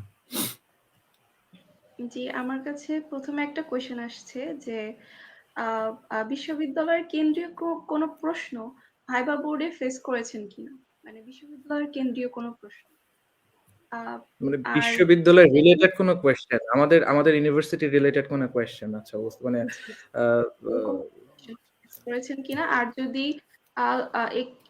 করলে কি ধরনের প্রশ্ন ছিল এবং প্রশ্নগুলো কিভাবে ডিল করেছেন, এটা একজন শিক্ষার্থী আমাদের কাছে জানতে চেয়েছেন, মেহেদি হাসান। তো প্লিজ একটু বলবেন। আচ্ছা, আমি এরকম কোনো কোয়েশ্চেন ফেস করি নাই ইউনিভার্সিটির, কারণ আসলে এখন বোধ হয় পিএসসি তে কিছু কিছু কোয়েশ্চেন করাটা আসলে কিছু বিষয় নিয়ে কোয়েশ্চেন করাটা আমি যতদূর শুনেছি এটা তো আসলে খুবই ইয়া করে বলা যায় না, কিন্তু তারপরেও যেটা শোনা কথা যে ইউনিভার্সিটি রিলেটেড কোয়েশ্চেন, যে কোন বিশ্ববিদ্যালয়, মানে এইভাবে আসলে একটা অনেকটা রেসিস্ট ব্যাপার হয়ে যায়, যে কেউ ঢাকা ইউনিভার্সিটি, কেউ বুয়েটের। তো এই ইউনিভার্সিটি রিলেটেড আসলে নাকি এখন আর কোনো কোয়েশ্চেন করা হয় না। আর আমি নিজে পার্সোনালি কোনো কোয়েশ্চেন ইউনিভার্সিটি রিলেটেড ফেস করি নাই, যে তুমি অমুক ইউনিভার্সিটি থেকে বা আরেকজন অমুক ইউনিভার্সিটি থেকে, এরকম আমি আসলে শুনি নাই। তারপরও আমার যদি ইউনিভার্সিটি রিলেটেড কোয়েশ্চেন নিয়ে প্রিপারেশন নিতে বলেন, আমি যেটা নিজে জেনে গিয়েছিলাম, যদি ভাইবা বোর্ডে জিজ্ঞেস করতে চাই, এই জন্য আমি যতটুকু প্রিপারেশন নিয়েছিলাম সেটা হচ্ছে যে ইউনিভার্সিটির লোগোর মধ্যে কি কি আছে, কারণ এটা আসলে মানে জানা জরুরি যে আমাদের ইউনিভার্সিটির লোগোর মধ্যে কি কি স্মারক গুলো আছে, কি কি সিম্বল গুলো আছে, সেগুলোর আসলে সিগনিফিকেন্সটা কি, আমাদের ইউনিভার্সিটির ভিসি কে এখন, তারপরে আমার ডিপার্টমেন্টের এখন চেয়ারম্যান কে, তারপরে হচ্ছে আচ্ছা আমি ডিপার্টমেন্টে আমি কি ধরনের থিসিস করেছি বা কি কি ধরনের প্রজেক্ট করেছি, যদি ওইটা সাবজেক্ট রিলেটেড ব্যাপার আর কি। আহ, আহ, এটাই মানে ইউনিভার্সিটি রিলেটেড কোয়েশ্চেন বোধ হয় করা হয় না, আমার যতদূর ধারণা, আমি ফেস করিনি। আচ্ছা, ভাইয়া বলো। সেকেন্ড কোয়েশ্চেনে যাচ্ছি। শামীম ভাই, আপনি অনুগ্রহ করে এটার অ্যান্সার দিবেন। তো এই ভাইয়া জিজ্ঞাসা করেছেন যে বিসিএস এর বেশ কিছু সাবজেক্টের কম্বিনেশন থাকে, তো একাডেমিক জার্নিতে আমাদেরকে ওই কোন কোন বিষয়ের উপর আর কি ফোকাস করা উচিত? আচ্ছা, এটা হয়তো বললে একটু ডিসকারেজই করা হবে। একাডেমিক জার্নিতে আসলে একাডেমিক বিষয়ের উপরে ফোকাস করলেই ভালো হবে। মানে কারো যদি খুব বেশি বিসিএস বা এই ধরনের জবের প্রতি প্যাশন না থাকে, মানে একাডেমিক রিলেটেড ফিল্ডে থাকলে খুব একটা খারাপ হবে না হয়তো। কারণ বিসিএস যেহেতু একটা দীর্ঘমেয়াদী একটা প্রসেস, এখানে বেশ কিছু অবস্টাকলস থাকে, রাইট? যেমন হচ্ছে ফ্যামিলির একটা সাপোর্টের ব্যাপার থাকে, এই লং জার্নিতে নিজেকে মোটিভেটেড রাখার একটা ব্যাপার থাকে, স্ট্রেস ম্যানেজমেন্টের একটা ব্যাপার থাকে, আশেপাশে আমাদের সোসাইটিতে যারা থাকে তাদের অনেক কথাবার্তা বা অনেক নেগেটিভ ব্যাপার স্যাপার থাকে। এই ক্ষেত্রে একাডেমিক বিষয়ে মানে একাডেমিক পড়াশোনার সময় আমার পরামর্শ থাকবে যে যদি সম্ভব হয় একাডেমিক ফিল্ড রিলেটেড জবগুলোতে থাকলেই ভালো। কারণ এটার আরেকটা কারণও আছে, সেটা হচ্ছে যে বিসিএস এর সাকসেস রেটটা কিন্তু খুবই কম, মানে একদমই কম বললেই চলে। এবং বিসিএস তো একটা মানে এই লুপের মধ্যে ঢুকে গেলে আসলে এখান থেকে বেরোয়াটা খুবই কঠিন হয়ে যায়। এই ক্ষেত্রে যদি কেউ চায় যে বিসিএস এর দিকে আসবে, সেক্ষেত্রে একাডেমিক, আসলে আমাদের ইঞ্জিনিয়ারিং ব্যাকগ্রাউন্ডের পড়াশোনা টেকনিক্যাল ক্যাডার ছাড়া খুব একটা কাজে ওরকম লাগে না। তবে সেক্ষেত্রে কেউ যদি বেসিক ম্যাথ বা ইংলিশ, কিভাবে একটা সেন্টেন্সের স্ট্রাকচার গুলো ডেভেলপ করা যায়, তার পাশাপাশি যদি কেউ চায় যে দেশে বিদেশে কখন কোন ঘটনাগুলো ঘটছে, দেশের অনেক ইস্যু থাকে, ইন্টারন্যাশনাল অনেক অ্যাফেয়ার্স থাকে, এইগুলা নিয়ে যদি কেউ একটু ডিপলি জানে তাহলে সে নিশ্চয়ই অ্যাডভান্টেজ পাবে। ইংলিশ গুলা যদি একটা বাক্য কিভাবে স্ট্রাকচার সুন্দর করে লেখা যায়, এই ব্যাপারগুলোতে গুরুত্ব দিলে তো অবভিয়াসলি সে অ্যাডভান্টেজ পাবেই। যেমন একটা বলি যে হয়তো আন্তর্জাতিক সম্পর্কের ক্ষেত্রে কেউ যদি খুব সাধারণভাবে লিখে যে বাংলাদেশ এবং ভারত সম্পর্ক, এটা না লেখার বদলে কেউ যদি লিখে যে দ্বিপাক্ষিক সম্পর্ক উন্নয়ন, অথবা যদি লিখে যে নয়াদিল্লি এবং ঢাকার মধ্যে সম্পর্ক উন্নয়ন, মানে এই যে শব্দগুলোর একটু চেঞ্জ, এইগুলো হয়তো আহ, মোটামুটি একটা পজিটিভ ইমপ্রেশন তৈরি করবে। আচ্ছা, ধন্যবাদ আমার ভাইয়া। কাছে আমি এখানে আমি একটু অ্যাড করি, সেটা হচ্ছে যে আসলে সাবজেক্ট রিলেটেড তো অনেকগুলো বিসিএস ক্যাডার আছে, পোস্ট আছে যেগুলো সাবজেক্ট রিলেটেড। যেমন আমরা সিভিলের দেখতে পাই পিডব্লিউডি ক্যাডার আছে, আরএইচডি ক্যাডার আছে, ডিপিএইচই, তারপরে হচ্ছে এইচইডি, ইইডি, এরপরে হচ্ছে সাবজেক্ট রিলেটেড অনেকগুলো পোস্ট আপনার যারা আমরা সিএসি বা আইটি থেকে পড়াশোনা করেছি, আমাদের সহকারী প্রোগ্রামার বা সহকারী মেইনটেনেন্স ইঞ্জিনিয়ারের যে পোস্টগুলো, এগুলো এখন বিসিএস এর মাধ্যমে নিয়োগ হয়। তো সেই জায়গা থেকে যেহেতু পোস্টগুলো এখন বিসিএস পরীক্ষা কেন্দ্রিক হয়ে গেছে, ক্যাডার পোস্ট হোক বা নন ক্যাডার পোস্ট হোক, তো সেই জায়গায় আমি বলবো যে যারা আসলে সাবজেক্ট রিলেটেড জবও করতে চায়, তো সেই এখন পিএসসি এটা কেন করেছে আমি জানি না, কিন্তু তারপরেও এই এই জিনিসগুলোকে ওই বিসিএস এর মধ্যেই ঢুকিয়ে দেওয়া হয়েছে। সেটা সজ্ঞানে হোক, ডেলিবারেটলি হোক, যেভাবেই হোক, এটাকে সুচিন্তিত ভাবে এই বিভিন্ন নন ক্যাডার পোস্ট ভালো ভালো বা ইঞ্জিনিয়ারিং এর যে পোস্ট গুলো, তাই না, এই পোস্ট গুলোকেও আপনার হচ্ছে এর মধ্যে ঢোকানো হয়েছে, বিসিএস এর মধ্যে ঢোকানো হয়েছে। ইনস্ট্রাক্টর, বিভিন্ন কারিগরি শিক্ষা প্রতিষ্ঠানের ইনস্ট্রাক্টর পোস্ট আছে, তারপরে হচ্ছে কি বলে যে সেটা টেক পাওয়ার সেকশনে, কেমিক্যাল সেকশনে, আর্কিটেকচার সেকশনে, সিরামিক সেকশনে, মেকানিক্যাল সেকশনে, সিভিল সেকশনে। তো এগুলো তো আসলে সাবজেক্ট রিলেটেড পোস্ট, কিন্তু সমস্যা হচ্ছে এই পোস্টগুলো পেতে হলে আপনাকে এখন বিসিএস দিতে হচ্ছে। তো আসলে একটা বাইন্ডিং এর মধ্যে আমরা পড়ে গেছি। এই পোস্ট এখন কেউ একজন হয়তো তার এই সাবজেক্ট রিলেটেড সেক্টরেই কাজ করার ইচ্ছা, কিন্তু তার আসলে এখন করার কিছু নাই। যেহেতু এগুলোর আলাদা করে পরীক্ষা হচ্ছে না, বিসিএস এর মধ্যে এই পোস্টগুলোকে ইনকর্পোরেট করা হয়েছে। তো এখন যারা টেকনিক্যাল সেক্টরে কাজ করতে চায় তাদের উচিত টেকনিক্যাল ক্যাডারের চয়েস দিয়ে ওভাবেই ফর্ম ফিল আপ করা, সো দ্যাট যাতে এই জেনারেল ক্যাডারের যে একটা চাপ, জেনারেল ক্যাডারের পরীক্ষার যে একটা চাপ, সেটা যেন তাকে বিয়ার করতে না হয়। তো বেশ একটা ভালো একটা ডিফারেন্স আছে। যেমন আপনি যদি বোথ ক্যাডারে পরীক্ষা দেন তাহলে 1100 মার্কের পরীক্ষা দিতে হয়, কিন্তু শুধুমাত্র টেকনিক্যাল ক্যাডারে পরীক্ষা দিলে কয়েকটা সাবজেক্ট আপনাকে পরীক্ষা দেওয়া লাগে না। তো ওখানে একটা চাপ কমে। ওইটা একটু অ্যানালাইসিস করে আপনার হচ্ছে যারা এই সাবজেক্ট রিলেটেড জবই করতে চায় সেই অ্যানালিসিস করে ওভাবেই ফর্ম ফিল আপ করা উচিত এবং ওভাবেই হচ্ছে পরীক্ষায় অ্যাপিয়ার করা উচিত। ধন্যবাদ। আচ্ছা, একটু সময় নিই, 30 সেকেন্ড। অন্তু ব্যাপারটা খুবই পরিষ্কার করে বলেছে। তবে ক্যাডার রিলেটেড পোস্ট হলে খুবই ভালো। তবে অন্তু যেগুলো মেনশন করে বলেছে যে যেমনটা হচ্ছে অ্যাসিস্ট্যান্ট প্রোগ্রামার বা বিভিন্ন নন ক্যাডার যে পোস্টগুলা, এই পোস্টগুলাতে আসলে ইঞ্জিনিয়ারিং ব্যাকগ্রাউন্ডে পড়ে এই পোস্টগুলাতে আমি পার্সোনালি একটু ডিসকারেজই করব যে এই পোস্টগুলাতে পার্সোনালি কেউ যেন জয়েন না করে। কারণ হচ্ছে যে আমি যেমনটা শুরুতে বলছিলাম যে অ্যাসিস্ট্যান্ট প্রোগ্রামার হিসেবে আমি কিন্তু মানে জেলা প্রশাসক এবং বিভাগীয় কমিশনার কার্যালয়ে সুপারিশপ্রাপ্ত। মানে এই পরে আমি একদিন গিয়েছিলাম যে এইটার আসলে রিয়াল সিনারিওটা বোঝার জন্য। পরে বাই দ্য ওয়ে আমি মানে জানতে পারলাম যে এই পোস্টগুলা কাইন্ড অফ ব্লক পোস্ট। মানে আপনি পুরা ইন্টায়ার লাইফে কোনো প্রমোশনই পাবেন না, মানে ইঞ্জিনিয়ারিং পড়েও। তো এই ব্যাপারটা আসলে বেশ প্যাথেটিক। এটা হয়তো যারা এই জব প্রিপারেশন নিচ্ছে তারা অনেকেই হয়তো জানবে না এখন, এবং না জানলে পরবর্তীতে এই রাস্তায় আসলে ব্যাক করার সুযোগও থাকবে না। সো যতদিন না ওইরকম সংশ্লিষ্ট মন্ত্রণালয় থেকে অর্গানোগ্রাম গুলো নিয়ে চেঞ্জ হচ্ছে বা পরিবর্তন আসছে বা ওইরকম প্রমোশন না থাকছে, ততদিন কিন্তু এই নন ক্যাডারের এই পোস্ট গুলা নিয়ে সারা জীবন একটা মানে হতাশার মধ্যে দিয়ে থাকতে হবে প্রমোশন না থাকলে। যেমনটা রিসেন্টলি অনেক দেশের বিভিন্ন বিজ্ঞান ও প্রযুক্তি বিশ্ববিদ্যালয়ের ছাত্রছাত্রীরা রাস্তায় নেমে আন্দোলন করছে। এইগুলোও কিছুটা কিন্তু রিয়েল সিনারিওরই একটা ইফেক্ট, মানে সেটা হোক বাটারফ্লাই ইফেক্ট বা যে কোনো ইফেক্টই হোক। মানে এই ব্যাপারগুলোতে আসলে প্রমোশন বা ক্যারিয়ার ওরিয়েন্টেড ব্যাপার স্যাপার অনেক কম থাকে, এবং এই এনভায়রনমেন্ট গুলাতে আসলে কেউ যদি কর্পোরেট এনভায়রনমেন্ট থেকেও এইগুলাতে সুইচ করে আসে তাহলে তাদের জন্য সার্ভাইভ করাটাও একটু টাফ হবে। আচ্ছা, ধন্যবাদ ভাই আপনাকে। তো ইতিমধ্যে আমাদের মধ্যে আপু আবার উপস্থিত হয়েছেন। তো আপু, আমরা এখন মোটামুটি এক কোয়েশ্চেন নিচ্ছি আমাদের লাইভে যারা জয়েন করেছেন বা জয়েন ছিলেন তাদের থেকে, মানে প্রশ্ন উত্তর একটা পর্ব চলছে। তো আমাদের এখানে কিছুক্ষণ আগে একটা আপু পরপর কয়েকটা কোয়েশ্চেনই করেছে।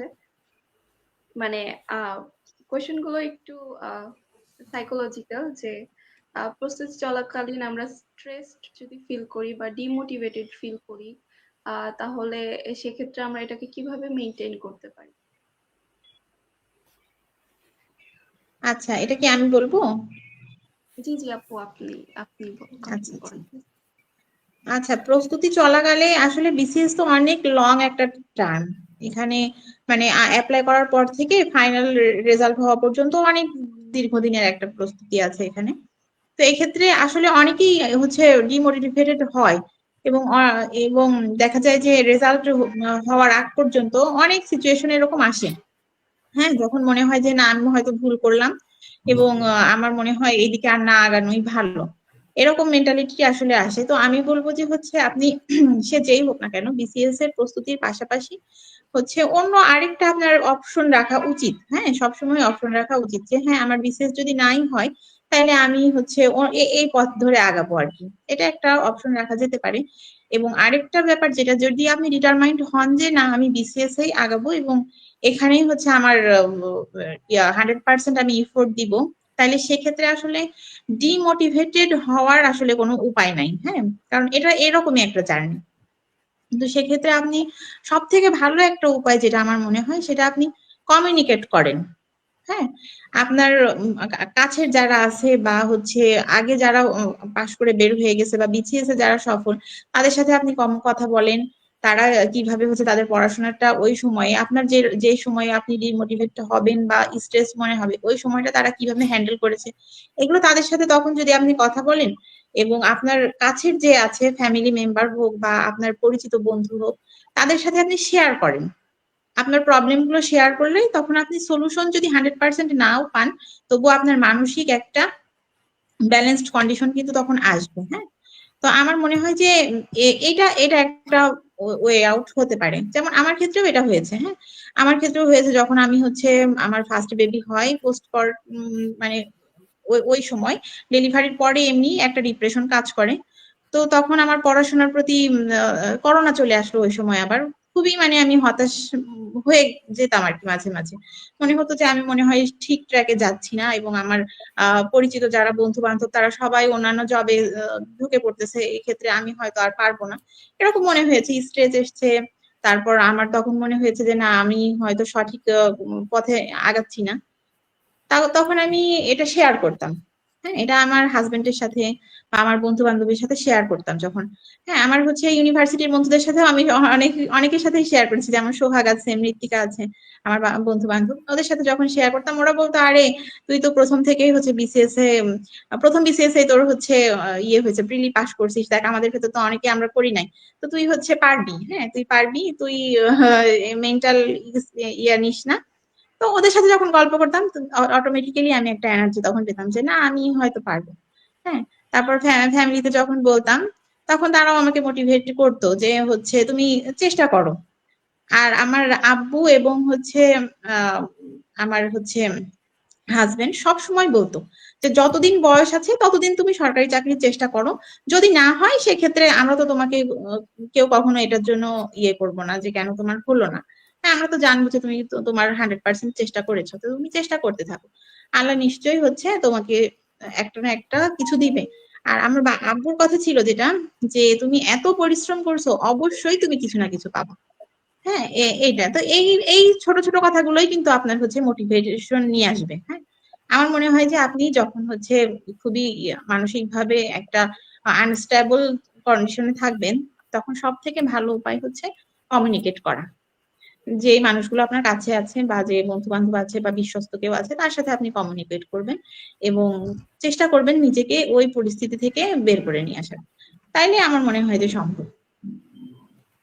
আচ্ছা আপু, আপনার কাছে স্পেসিফিক একজন কোশ্চেন করেছে যে টেকনিক্যাল ক্যাডারের জন্য যে রিটেনের সিলেবাস সেটা কিভাবে আপনি গুছিয়েছেন? আচ্ছা আচ্ছা, আমার তো ট্রিপলি ছিল, আর আমার ট্রিপলি রিলেটেড পড়াশোনা, জবের প্রিপারেশন আমার খুব একটা ভালো ছিল না। হ্যাঁ, তো আমি ওই যে আমাদের যে সিলেবাস ছিল বিসিএস এর টেকনিক্যাল যে সিলেবাস, ওই সিলেবাস অনুযায়ী আমি শুধু পড়ছিলাম। যেমন যদি বলি যে থিওরাম গুলা, থেভেনিন থিওরাম, নর্টন থিওরাম, এগুলোর মূল হচ্ছে বেসিক যে প্রিন্সিপাল গুলো আমি শুধু সেগুলো পড়ে গেছি, আর রিলেটেড অল্প কিছু হচ্ছে ম্যাথমেটিক্যাল অ্যানালাইসিস করে গেছি এবং সলভ করছি। এটাই আমার যে টেকনিক্যাল পার্ট খুব বেশি ভালো হয়েছে তা কিন্তু না, তবে আমি পাশ করছি প্রত্যেকবারই। আর যেগুলো ছিল হচ্ছে সিলেবাসের মধ্যে, টেকনিক্যাল সিলেবাসের মধ্যে কিছু ইয়ে থাকে, পোর্শন থাকে যেগুলো মানে কি বলবো, থিওরিটিক্যাল টাইপ পার্ট থাকে না, ওইগুলোতে আমি জোর দিয়েছিলাম যে যদি এই ধরনের কোশ্চিন আসে এটাতে তো আমার ম্যাথমেটিক্যাল কোনো সলভ করতে হবে না, সুতরাং ওই জিনিসগুলো আমি খুব ভালোভাবে প্রিপারেশন নিয়ে গিয়েছিলাম যাতে ওইখানে আমার মার্কটা আসে। এবং কোশ্চেনেও যখন যেগুলো আমি দেখেছি যে থিওরিটিক্যাল পার্ট, সেগুলো আমি চেষ্টা করেছি একটু ভালোভাবে অ্যান্সার করার, যেহেতু আমার ম্যাথমেটিক্যাল বা হচ্ছে অ্যানালিটিক্যাল পার্টে আমি একটু দুর্বল ছিলাম। তো এইরকম সবারই টেকনিক্যাল বিষয়গুলো তাকে তার স্ট্রং জোনটা জানতে হবে এবং কোশ্চেনের প্যাটার্নটা আগে বুঝতে হবে যে ইয়ে অনুযায়ী, মানে প্রত্যেকটা টপিকস এর অনুযায়ী কি ধরনের কোশ্চেন আসে বা হচ্ছে এখান থেকে কি ধরনের কোশ্চেন হতে পারে, এগুলোর উপর একটু ধারণা নিয়ে গেলে আমার মনে হয় যে যদি হচ্ছে একটু আমার যেটা জানা আর কি, এবারও যদি 45তম বিসিএস এর রিটেনটাতে দেখি যে ডিপার্টমেন্টালে কিন্তু খুব বেশি পাস করে নাই। হ্যাঁ, ট্রিপলির কোশ্চেন যথেষ্ট হার্ড হয়েছিল এবং ডিপার্টমেন্টালে অনেকেই হচ্ছে ফেল আসছে। তো সেক্ষেত্রে আমার মনে হয় যে যদি একটু গুছায় প্রিপারেশন নেওয়া যায় এবং মোটামুটি একটা ধারণা নিয়ে নেওয়া যায়, বেসিক কনসেপ্ট গুলো ক্লিয়ার থাকে, তাহলে লেখা যায়, লিখে আসতে হবে আর কি মোটামুটি একটা। এইটুকু আর কি আমার জানা। এর বেশি আমার আসলে জানা নাই।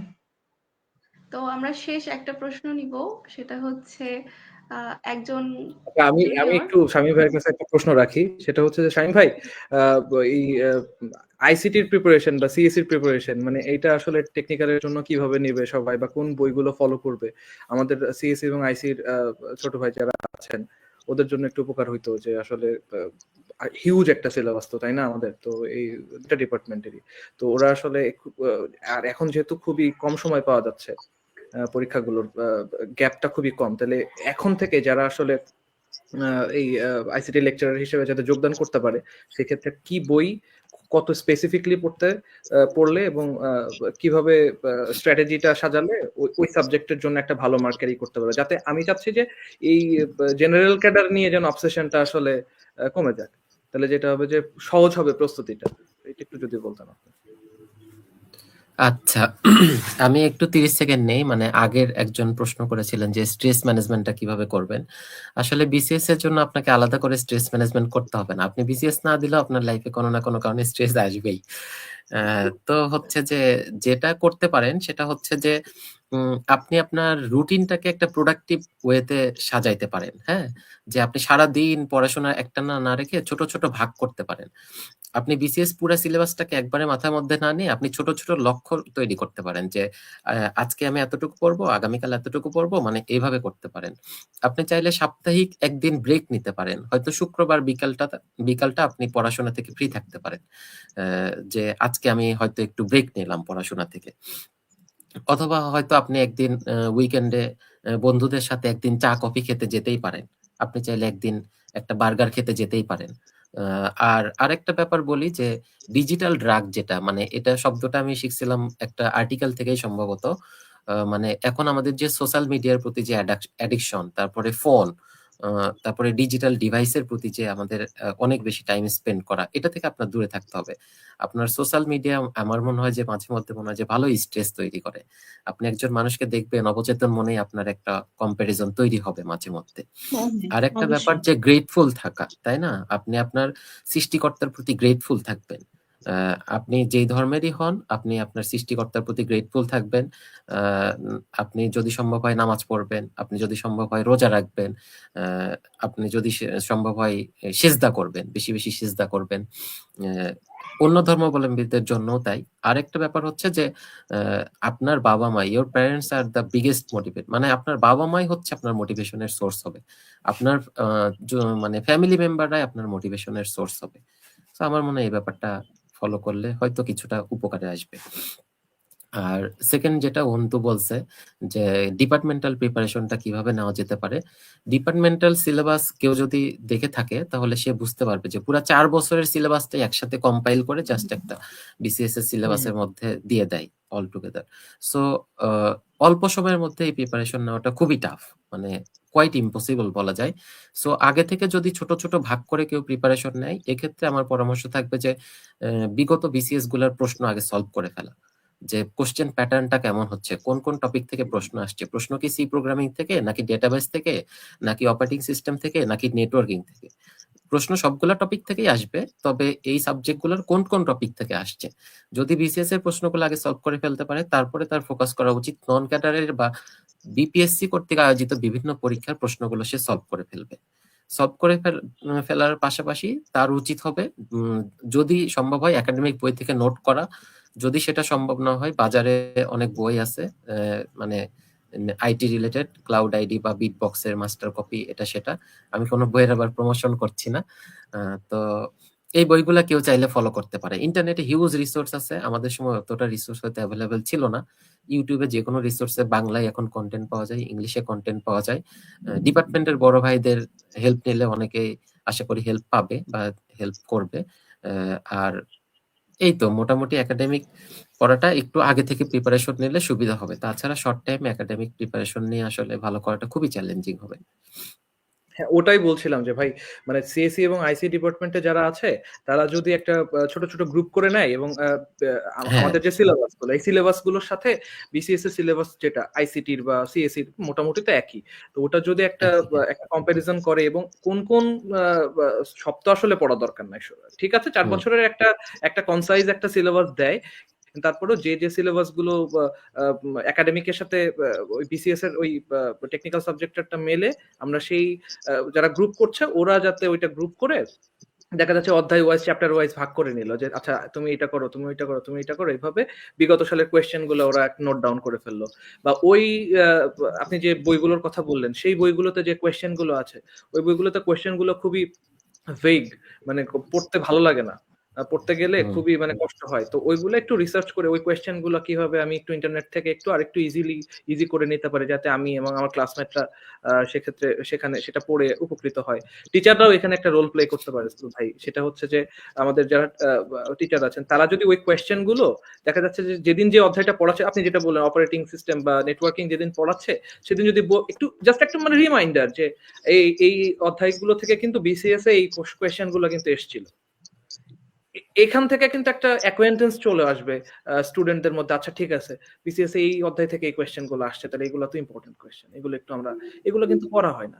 আমার কাছে পার্সোনালি আমি আসলে এই জিনিসটা ফিল করছি যে আসলে এটা করতে পারলে টিচারদের দিক থেকেও খুব ভালো হয়, আর গ্রুপ করে যদি নোট করে পড়তে পারে সেটাও খুব ভালো হয়। তো এটাই আর কি। ধন্যবাদ ভাই। তবে হ্যাঁ, এটা অন্তু খুবই ভালো বলছে যে ব্রিটিশরা আমাদের যে সিস্টেমটা শিখিয়ে দিয়ে গেছে যে ডিভাইড অ্যান্ড রুল করে কাজ করতে হবে। মানে ফেসবুক বা হোয়াটসঅ্যাপের ভার্চুয়াল গ্রুপ না করে যদি 1-to-1 কমিউনিকেশনের মাধ্যমে 5 জন মিলে 5টা টপিক ভাগ করে নেয়, মানে টপিকগুলো ডিভাইড করে করে 5 জন 5টা টপিক পড়লো, তারপরে একসাথে সবাই মিলে সেটা একটা ডিসকাশন করে নিল, এটা মনে হয় যে খুবই ফ্রুটফুল হবে। হ্যাঁ, এই ডিসকাশন গুলা খুবই কাজের দিবে এবং এইগুলা থেকে আশা করি লিখতে পারবে। তবে বিসিএস এ একটা কথা বলি, এটাও কোনো প্রমোশনের বাইরে, সেটা হচ্ছে যে ইন্টারন্যাশনাল অ্যাফেয়ার্স যদি কেউ ভালো করতে চায়, মোহাম্মদ মিরাজ মিয়া সম্ভবত ওনার নাম, the anatomy of world politics এর 2টা বই আছে, যে পার্ট 1 পার্ট 2 বা সাপ্লিমেন্ট এরকম। এই বইটা খুবই ইফেক্টিভ এবং রিসেন্ট আমি যে প্রশ্নগুলো দেখেছি যে 46 বা 47 বিসিএস এর যে প্রশ্নগুলো হয়েছে এই বই থেকে বেশ হেল্পফুল হয়েছে। যদি কেউ চায় বিসিএস দিক বা না দিক, কিন্তু আন্তর্জাতিক ব্যাপারগুলো সম্পর্কে যদি নখদর্পণে রাখতে চায় বা খুব ভালো তথ্যবহুল ব্যাপার স্যাপার খাতায় লিখতে চায়, তাহলে এই বইগুলো চাইলে সে ফলো করতে পারে। আরেকটা ব্যাপার বলি, সেটা হচ্ছে যে কোচিং বা এইগুলার চেয়ে নিজেকে পড়তে হবে। হ্যাঁ, নিজেকে খুব ভালো করে পড়তে হবে, বুঝে বুঝে পড়তে হবে। কোচিং এর হেল্প নেওয়া যেতে পারে, বাট সম্পূর্ণ কোচিং এর উপরে ডিপেন্ডেন্ট না হওয়া। আবার অনেকে দেখি যে জিকে মানে জেনারেল নলেজ যে সাবজেক্ট গুলো আছে প্রিলিমিনারি, যেমন হচ্ছে বাংলাদেশ বা ইন্টারন্যাশনাল অ্যাফেয়ার্স বা জিওগ্রাফি, এইগুলোর জন্য অনেকে দেখি কোচিং ডিপেন্ডেন্ট হয়ে যায়। এইগুলোর জন্য আসলে খুব বেশি মাত্রায় কোচিং ডিপেন্ডেন্ট না হওয়া, টপিক বুঝে বুঝে পড়লে আসলে অনেক কিছু সহজ হয়ে যায়। বাংলাদেশ ইন্টারন্যাশনালের জন্য ম্যাপটা খুবই সহজ করে বুঝতে পারলে ভালো হবে। আর এর পাশাপাশি কোর্স বা হচ্ছে বিভিন্ন কোর্স করার ক্ষেত্রে কোর্সগুলো সম্পর্কে কারো থেকে জেনে নেওয়া বা রিভিউ নেওয়া, যে কোন কোর্সটা ইফেক্টিভ বা ফ্রুটফুল হচ্ছে, জেনে তারপরে সেই কোর্সে এনরোল করলে হয়তো একটু ভালো হবে, টাইম সেভিং হবে, মানে বেশ ভালো হবে। জি, ধন্যবাদ ভাইয়া। হ্যাঁ, আমিও হচ্ছে হ্যাঁ ভাই, আপনার সাথে আমিও একমত যে আসলে কোচিং এ যেহেতু ওভাবে আমরা কিছু শিখতে পারি না। আমার ক্ষেত্রে আমি যেটা বলি, আমি সবসময় হচ্ছে পরীক্ষার 15 দিন বা 20 দিন আগে কোচিং সেন্টারে যেতাম, জাস্ট এক্সামটা দেওয়ার জন্য, আমাকে নিজেকে যাচাই করার জন্য যে আসলে আমার প্রিপারেশনটায় কতটুকু ঘাটতি আছে সেটা দেখার জন্য। তাছাড়া আমার মনে হয় না যে ওই প্রতিদিন কোচিং ক্লাসে যে ঘন্টার পর ঘন্টা বসে থেকে কোনো কিছু শেখা যায়। হ্যাঁ, কোচিং ক্লাসে যে শেখা থেকে আপনি যদি বাসায় আপনার টপিকস ওয়াইজ পড়াশোনার প্রিপারেশনটা ভালোভাবে নেন, সেটা বেশি কার্যকর হয়। আর কোচিং বা আপনি হচ্ছে গ্রুপ পড়াশোনার ক্ষেত্রে যখন আপনি সলভ করবেন, মডেল টেস্ট গুলো সলভ করবেন, তখন এমনি আপনার হচ্ছে র্যাঙ্কিংস গুলো আরো বেশি ভালোভাবে ধরা যায়। হ্যাঁ, তো এই জন্য একজন কোশ্চেন করেছে, দেখলাম যে আপু আপনি কি কোথাও কোচিং করেছিলেন? তো কোচিং আমি ওই এক্সাম ব্যাচেই ভর্তি হয়েছি সবসময়। দেখা গেছে যে রিটেনের আগে আমি এক্সাম ব্যাচে যেয়ে ওই কয়েকটা পরীক্ষা দিয়ে আসতাম, যে আমার লেখার স্পিডটা ঠিক আছে কিনা, এবং সবাই যেভাবে হচ্ছে এখন পড়াশোনার প্রিপারেশন নিচ্ছে সেই অনুযায়ী আমি মানে কতটুকু নিলাম এটা কম্পেয়ার করার জন্য। তাছাড়া ক্লাস করা হয় নাই আমার খুব একটা, কোচিং এ যে যে ক্লাস করা বা রেগুলার কোচিং করা এটা আমার করা হয় নাই।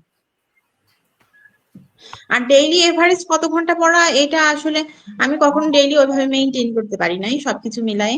কিন্তু পরীক্ষার আগে আমি করতাম, পরীক্ষার আগে দেখা গেছে যে হচ্ছে প্রতিদিন চেষ্টা করতাম 5-6 ঘন্টা করে এরকম পড়াশোনা করার, বা 7-8 ঘন্টা এরকম, তার বেশি যে পড়ছি এরকম না।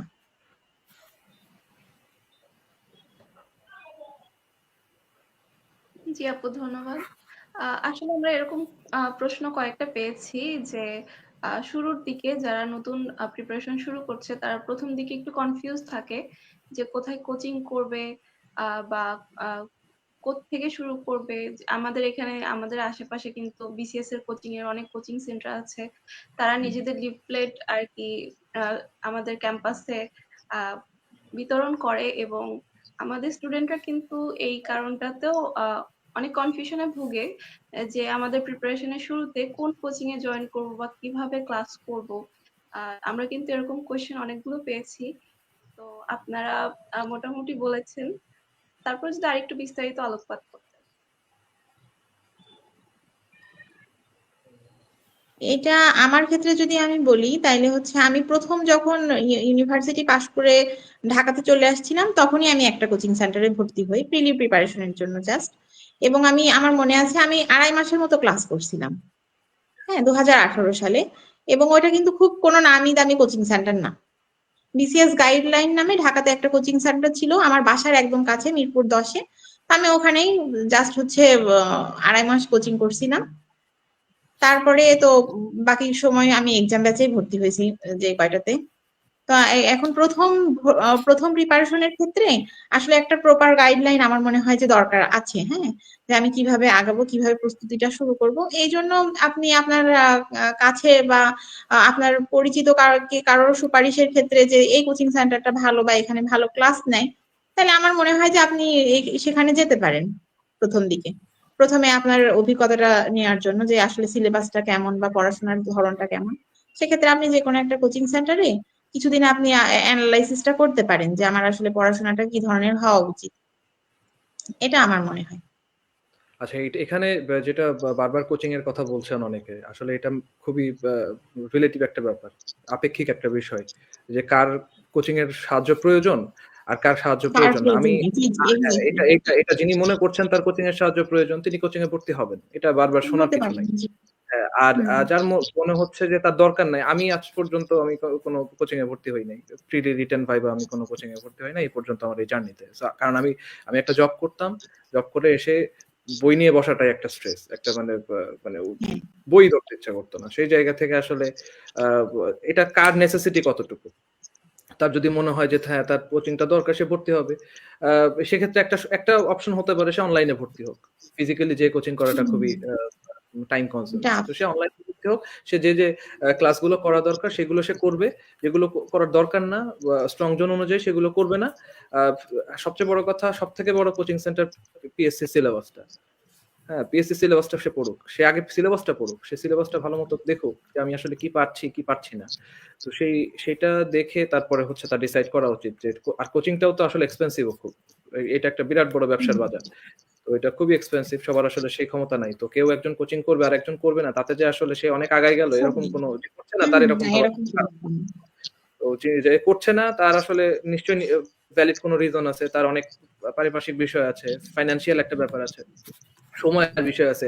ইউনিভার্সিটিতে অনেকে অনেকগুলো টিউশনই করে বেড়ায়, তাই না, ফিনান্সিয়াল সমস্যার কারণে। তো সেই ক্ষেত্রে এসে সিলেবাসটা দেখুক, টপিক ওয়াইজ পড়ুক, শুরু করুক। আর এখন যেহেতু প্রিলি এবং রিটেনের পরীক্ষার মাঝে খুবই কম সময় থাকবে, তো এরকম সময় নষ্ট আমার মনে হয় কম করাই ভালো। সিলেবাসটা দেখে দেখে টপিক বেস পড়াশোনা করাটাই বেশি উত্তম। হ্যাঁ।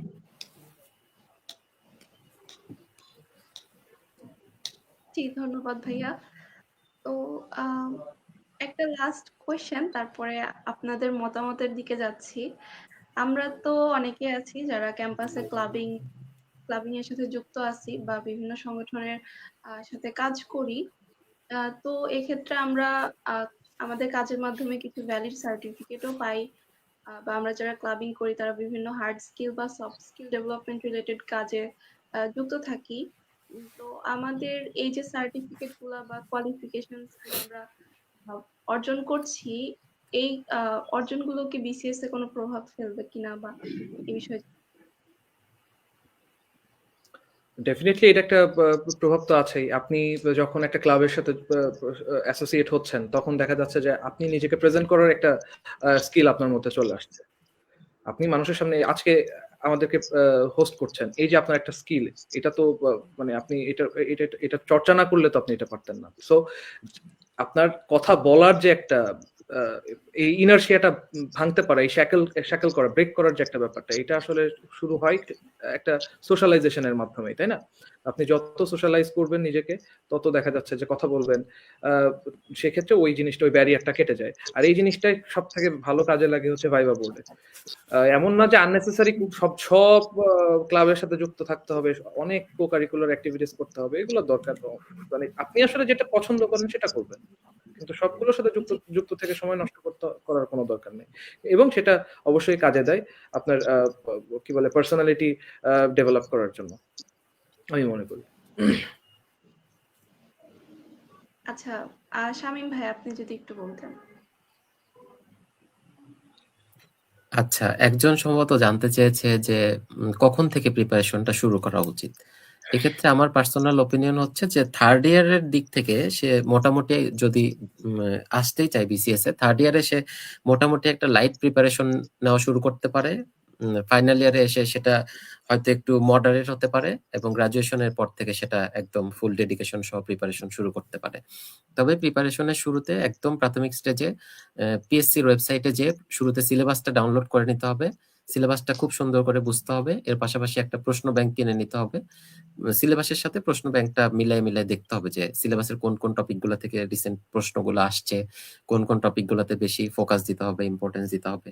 তারপরে সে নিজের প্রয়োজন অনুযায়ী যদি নিজেই প্রস্তুতি নিতে পারে, অথবা কোনো মেন্টরের হেল্প নিয়ে, অথবা আজকে আমরা যে কলিগরা আছি আমাদের যে কেউ কোনো প্রয়োজনে নক করলে হোপফুলি আমরা রেসপন্স করব।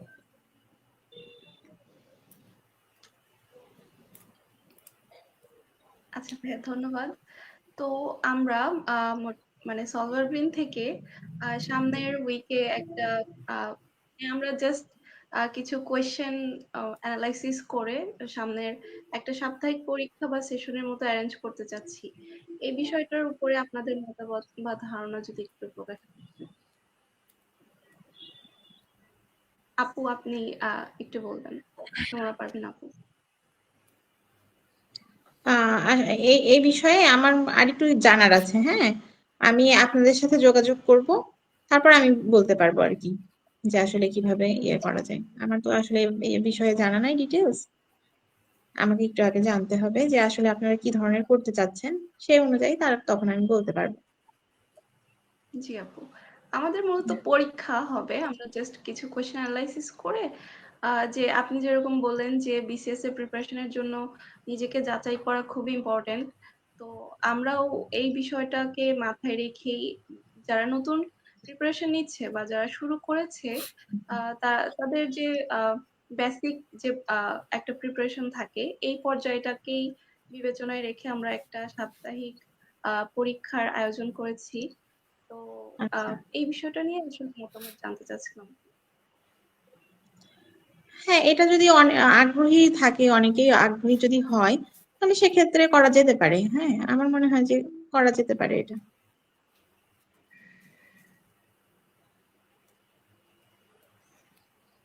জি, আমাদের লাইভের প্রায় শেষ পর্যায়ে আমরা চলে এসেছি। তো সেক্ষেত্রে আপনাদের সময়ের জন্য অসংখ্য ধন্যবাদ। তো আজকে আমাদের সাথে থাকতে পেরে আপনাদের কেমন লাগছে, আপনাদের মতামত যদি একটু শেয়ার করতেন। শামীম ভাই। আমার মনে হয় যে খুবই প্রাণবন্ত একটা সেশন হলো, এবং আমার মনে হয় যে যারা আমাদের সাথে ছিল এতক্ষণ ধৈর্য ধরে সময় দিয়ে এত রাত জেগে কষ্ট করেছিল, তাদের প্রতিও আমরা কৃতজ্ঞতা প্রকাশ করছি, এবং তাদের যে কোনো প্রয়োজনে হোপফুলি আমরা তাদের পাশে থাকবো। আর সলভার গ্রিনকেও থ্যাংক ইউ যে এত সুন্দর একটা সেশন এত অর্গানাইজড ওয়েতে করার জন্য। থ্যাংক ইউ সবাইকে। অন্তু ভাইয়া।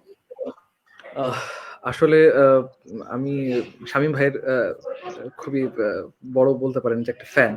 শামীম ভাই অনেক সুন্দর করে কথা বলে, হি ইজ আ ওয়ান্ডারফুল ওরেটর। তো ওই বিষয়টা শামীম ভাইকে শুনতে পারাটা আমার কাছে খুব মানে কানে খুব ভালো অনুভূতি দেয় আর কি। তো যে এটা আপনারা যে এটা অ্যারেঞ্জ করতে পেরেছেন, আমি আসলে খুবই খুশি। আমরা আর শামীম ভাই শুরুতে তখন একটা ইস্যু তুলেছিলেন যে আমরা আসলে 44 এর বিসিএস ভাইবার সময় আমরা একসাথে কয়েকজন, আমি, শামীম ভাই, আমাদের আইইউটির একটা ছোট ভাই আছে, তো তারপরে হচ্ছে আমাদের ফিজিক্স ডিপার্টমেন্টের রাকিব ভাই, 5th ব্যাচের। আমরা 4-5 জন আমরা একসাথে বসে একটু ভাইবা প্র্যাকটিস করেছিলাম কিছুদিন। তো ওইটা আমাদেরকে খুব হেল্প করেছিল। শামীম ভাই কিভাবে কথা বলে ওইটা আমি আবার নকল করেছি ভাইবা বোর্ডে। নকল করে ওভাবে কথা বলার চেষ্টা করেছি। তো ওইটা একটা ভালো ইমপ্রেশন ক্রিয়েট করেছিল। আমার 44 এ ভাইবাটাও খুব ভালো হয়েছিল। আনফরচুনেটলি যদিও 44 এ নন ক্যাডার আসে। তো যাই হোক, আজকে আপনাদের এই আয়োজন আসলেই খুবই চমৎকার। আমরা যখন শুরু করেছিলাম ক্যাম্পাসে এরকম কোনো প্ল্যাটফর্ম ছিল না। আজকে আপনারা এই ক্লাবিং গুলো করছেন, অর্গানাইজেশন গুলো রান করছেন, খুব ভালো লাগছে। হয়তো আমরা যদি আজকে ইউনিভার্সিটি স্টুডেন্ট হতাম, খুবই খুশি হতাম যে এরকম যে ডাইরেক্টিভস গুলো পাওয়া যাচ্ছে, তখন তো আসলে এরকম ছিল না। তো সলভার গ্রিনকে ধন্যবাদ যে আমাদেরকে একসাথে একই প্ল্যাটফর্মে আনার জন্য, এবং আপনারা যে অনারটা আমাদেরকে দিয়েছেন, আমরা রিয়েলি গ্রেটফুল। আমরা জানি না আসলে আমরা এটা পাওয়ার যোগ্য কিনা, তারপরেও অসংখ্য ধন্যবাদ। আপুকে ধন্যবাদ, আপুর কাছ থেকে অনেক কিছু জানতে পারলাম, শিখতে পারলাম। তো এই আর কি, আমাদের জন্য দোয়া করবেন। আমরা তো সুপারিশপ্রাপ্ত হয়েছি, আমরা যেন গেজেট প্রাপ্ত হই। এখনো লং ওয়ে টু গো। কি যেন ভাই, রবার্ট ফ্রস্ট একটা কবিতা কি যেন, Miles to go before I sleep. তো আমাদের সেই রকম তো সেই রকম এখনো আমাদের অনেক দূর যেতে হবে। তো আমাদের জন্য দোয়া করুন। ধন্যবাদ। জি, সুমনা পারবিনা। আমিও একই কথাই বলবো যে আসলে অনেক ধন্যবাদ যে আমাদেরকে এই এক প্ল্যাটফর্মে যুক্ত করার জন্য। এটা আমার কাছে অনেক বড় একটা পাওয়া যে আমার নিজের ইউনিভার্সিটি এরকম একটা প্ল্যাটফর্ম অলরেডি তো ইস্টাবলিশড। আমাদের সময় আসলে এরকম কোনো কিছুই ছিল না। তো এখনকার যারা আছে তাদের জন্য এটা একটা প্লাস পয়েন্ট। এবং সবাইকে আমি আরেকটা কথা যেটা বলবো যে যে কোনো প্রয়োজনে যদি আমাকে নক করে, আমি অবশ্যই চেষ্টা করবো রিপ্লাই দেওয়ার, বা আমার যদি কোনো মানে ইনস্ট্রাকশন আপনাদের কাজে লাগে, তাহলে সেক্ষেত্রে আমি নিজেকে সত্যি খুবই সেক্ষেত্রে সৌভাগ্যবান মনে করবো। এটাই। জি আপু, ধন্যবাদ। আপনাদের সবাইকে আসলে ধন্যবাদ আমাদেরকে এতটা সময় দেওয়ার জন্য আর আমাদের সাথে এতক্ষণ কানেক্টেড থাকার জন্য। আমরা আসলে খুবই গ্রেটফুল যে আপনাদের মতো ইন্সপায়ার্ড মানুষকে আমরা পেয়েছি, এত গ্রেট পার্সোনালিটির মানুষকে আমরা পেয়েছি। তো আজকে আপনাদের জার্নি, স্ট্রাগল আমরা মোটামুটি সবকিছু শুনলাম। আমি নিজেও ভীষণই ইন্সপায়ার হয়েছি। আমি আশা করছি আমাদের সাথে যারা যুক্ত ছিল তারাও খুব ইন্সপায়ার্ড হয়েছে এবং তাদের জার্নিটা এখন থেকে আরো সহজ হবে। আর আপনারা যারা লাইভে যুক্ত ছিলেন তারা যদি ভবিষ্যতে কোনো কমিউনিকেশন বা কানেকশন চান, তাহলে আশা করি, বা সাপোর্ট চান, তাহলে ভাইয়ারা এবং আপু অবশ্যই থাকবেন সাপোর্ট দেওয়ার জন্য। এটা আমাদের মন থেকে আসা। আর একটা বিষয় হচ্ছে আমরা যারা নতুন ভাবে প্রিপারেশন নিচ্ছি তাদের জন্য যে গাইডলাইনটা দরকার হয় বা মোটিভেশনটা দরকার হয়, কারণ আমরা তো এই যে স্টার্টিং লাইন থেকে অনেক কনফিউজ থাকি যে আমাদের কোথা থেকে শুরু করা উচিত বা কোন ইয়ার থেকে পড়াশোনা শুরু করা উচিত, বা আমাদের এক একজনের প্রিপারেশন লেভেলও ডিফারেন্ট হয়। তো সেই জায়গা থেকে আপনাদের আজকের ইনস্ট্রাকশন গুলো আমাদের ভীষণ উপকারে আসবে এবং কাজে লাগবে। তো আপনাদের এই মূল্যবান সময়গুলো দেওয়ার জন্য অনেক অনেক ধন্যবাদ, এবং আজকে আমাদের সাথে যারা যুক্ত ছিলেন তাদেরকেও অসংখ্য ধন্যবাদ। সলভার গ্রিনের পক্ষ থেকে এরকম আরো ইন্টারেস্টিং কিছু সেশন নিয়ে আমরা অবশ্যই আসব, আর এরকম সুন্দর সুন্দর আয়োজন নিয়ে আমরা থাকবো। আর stay connected with Solver Green, and thank you ভাইয়া এবং আপু। Thank you. অবশ্যই আপনাদের সাথে থ্যাংক ইউ। Thank you. আসসালামু আলাইকুম। Thank you. আসসালামু আলাইকুম। আসসালামু আলাইকুম।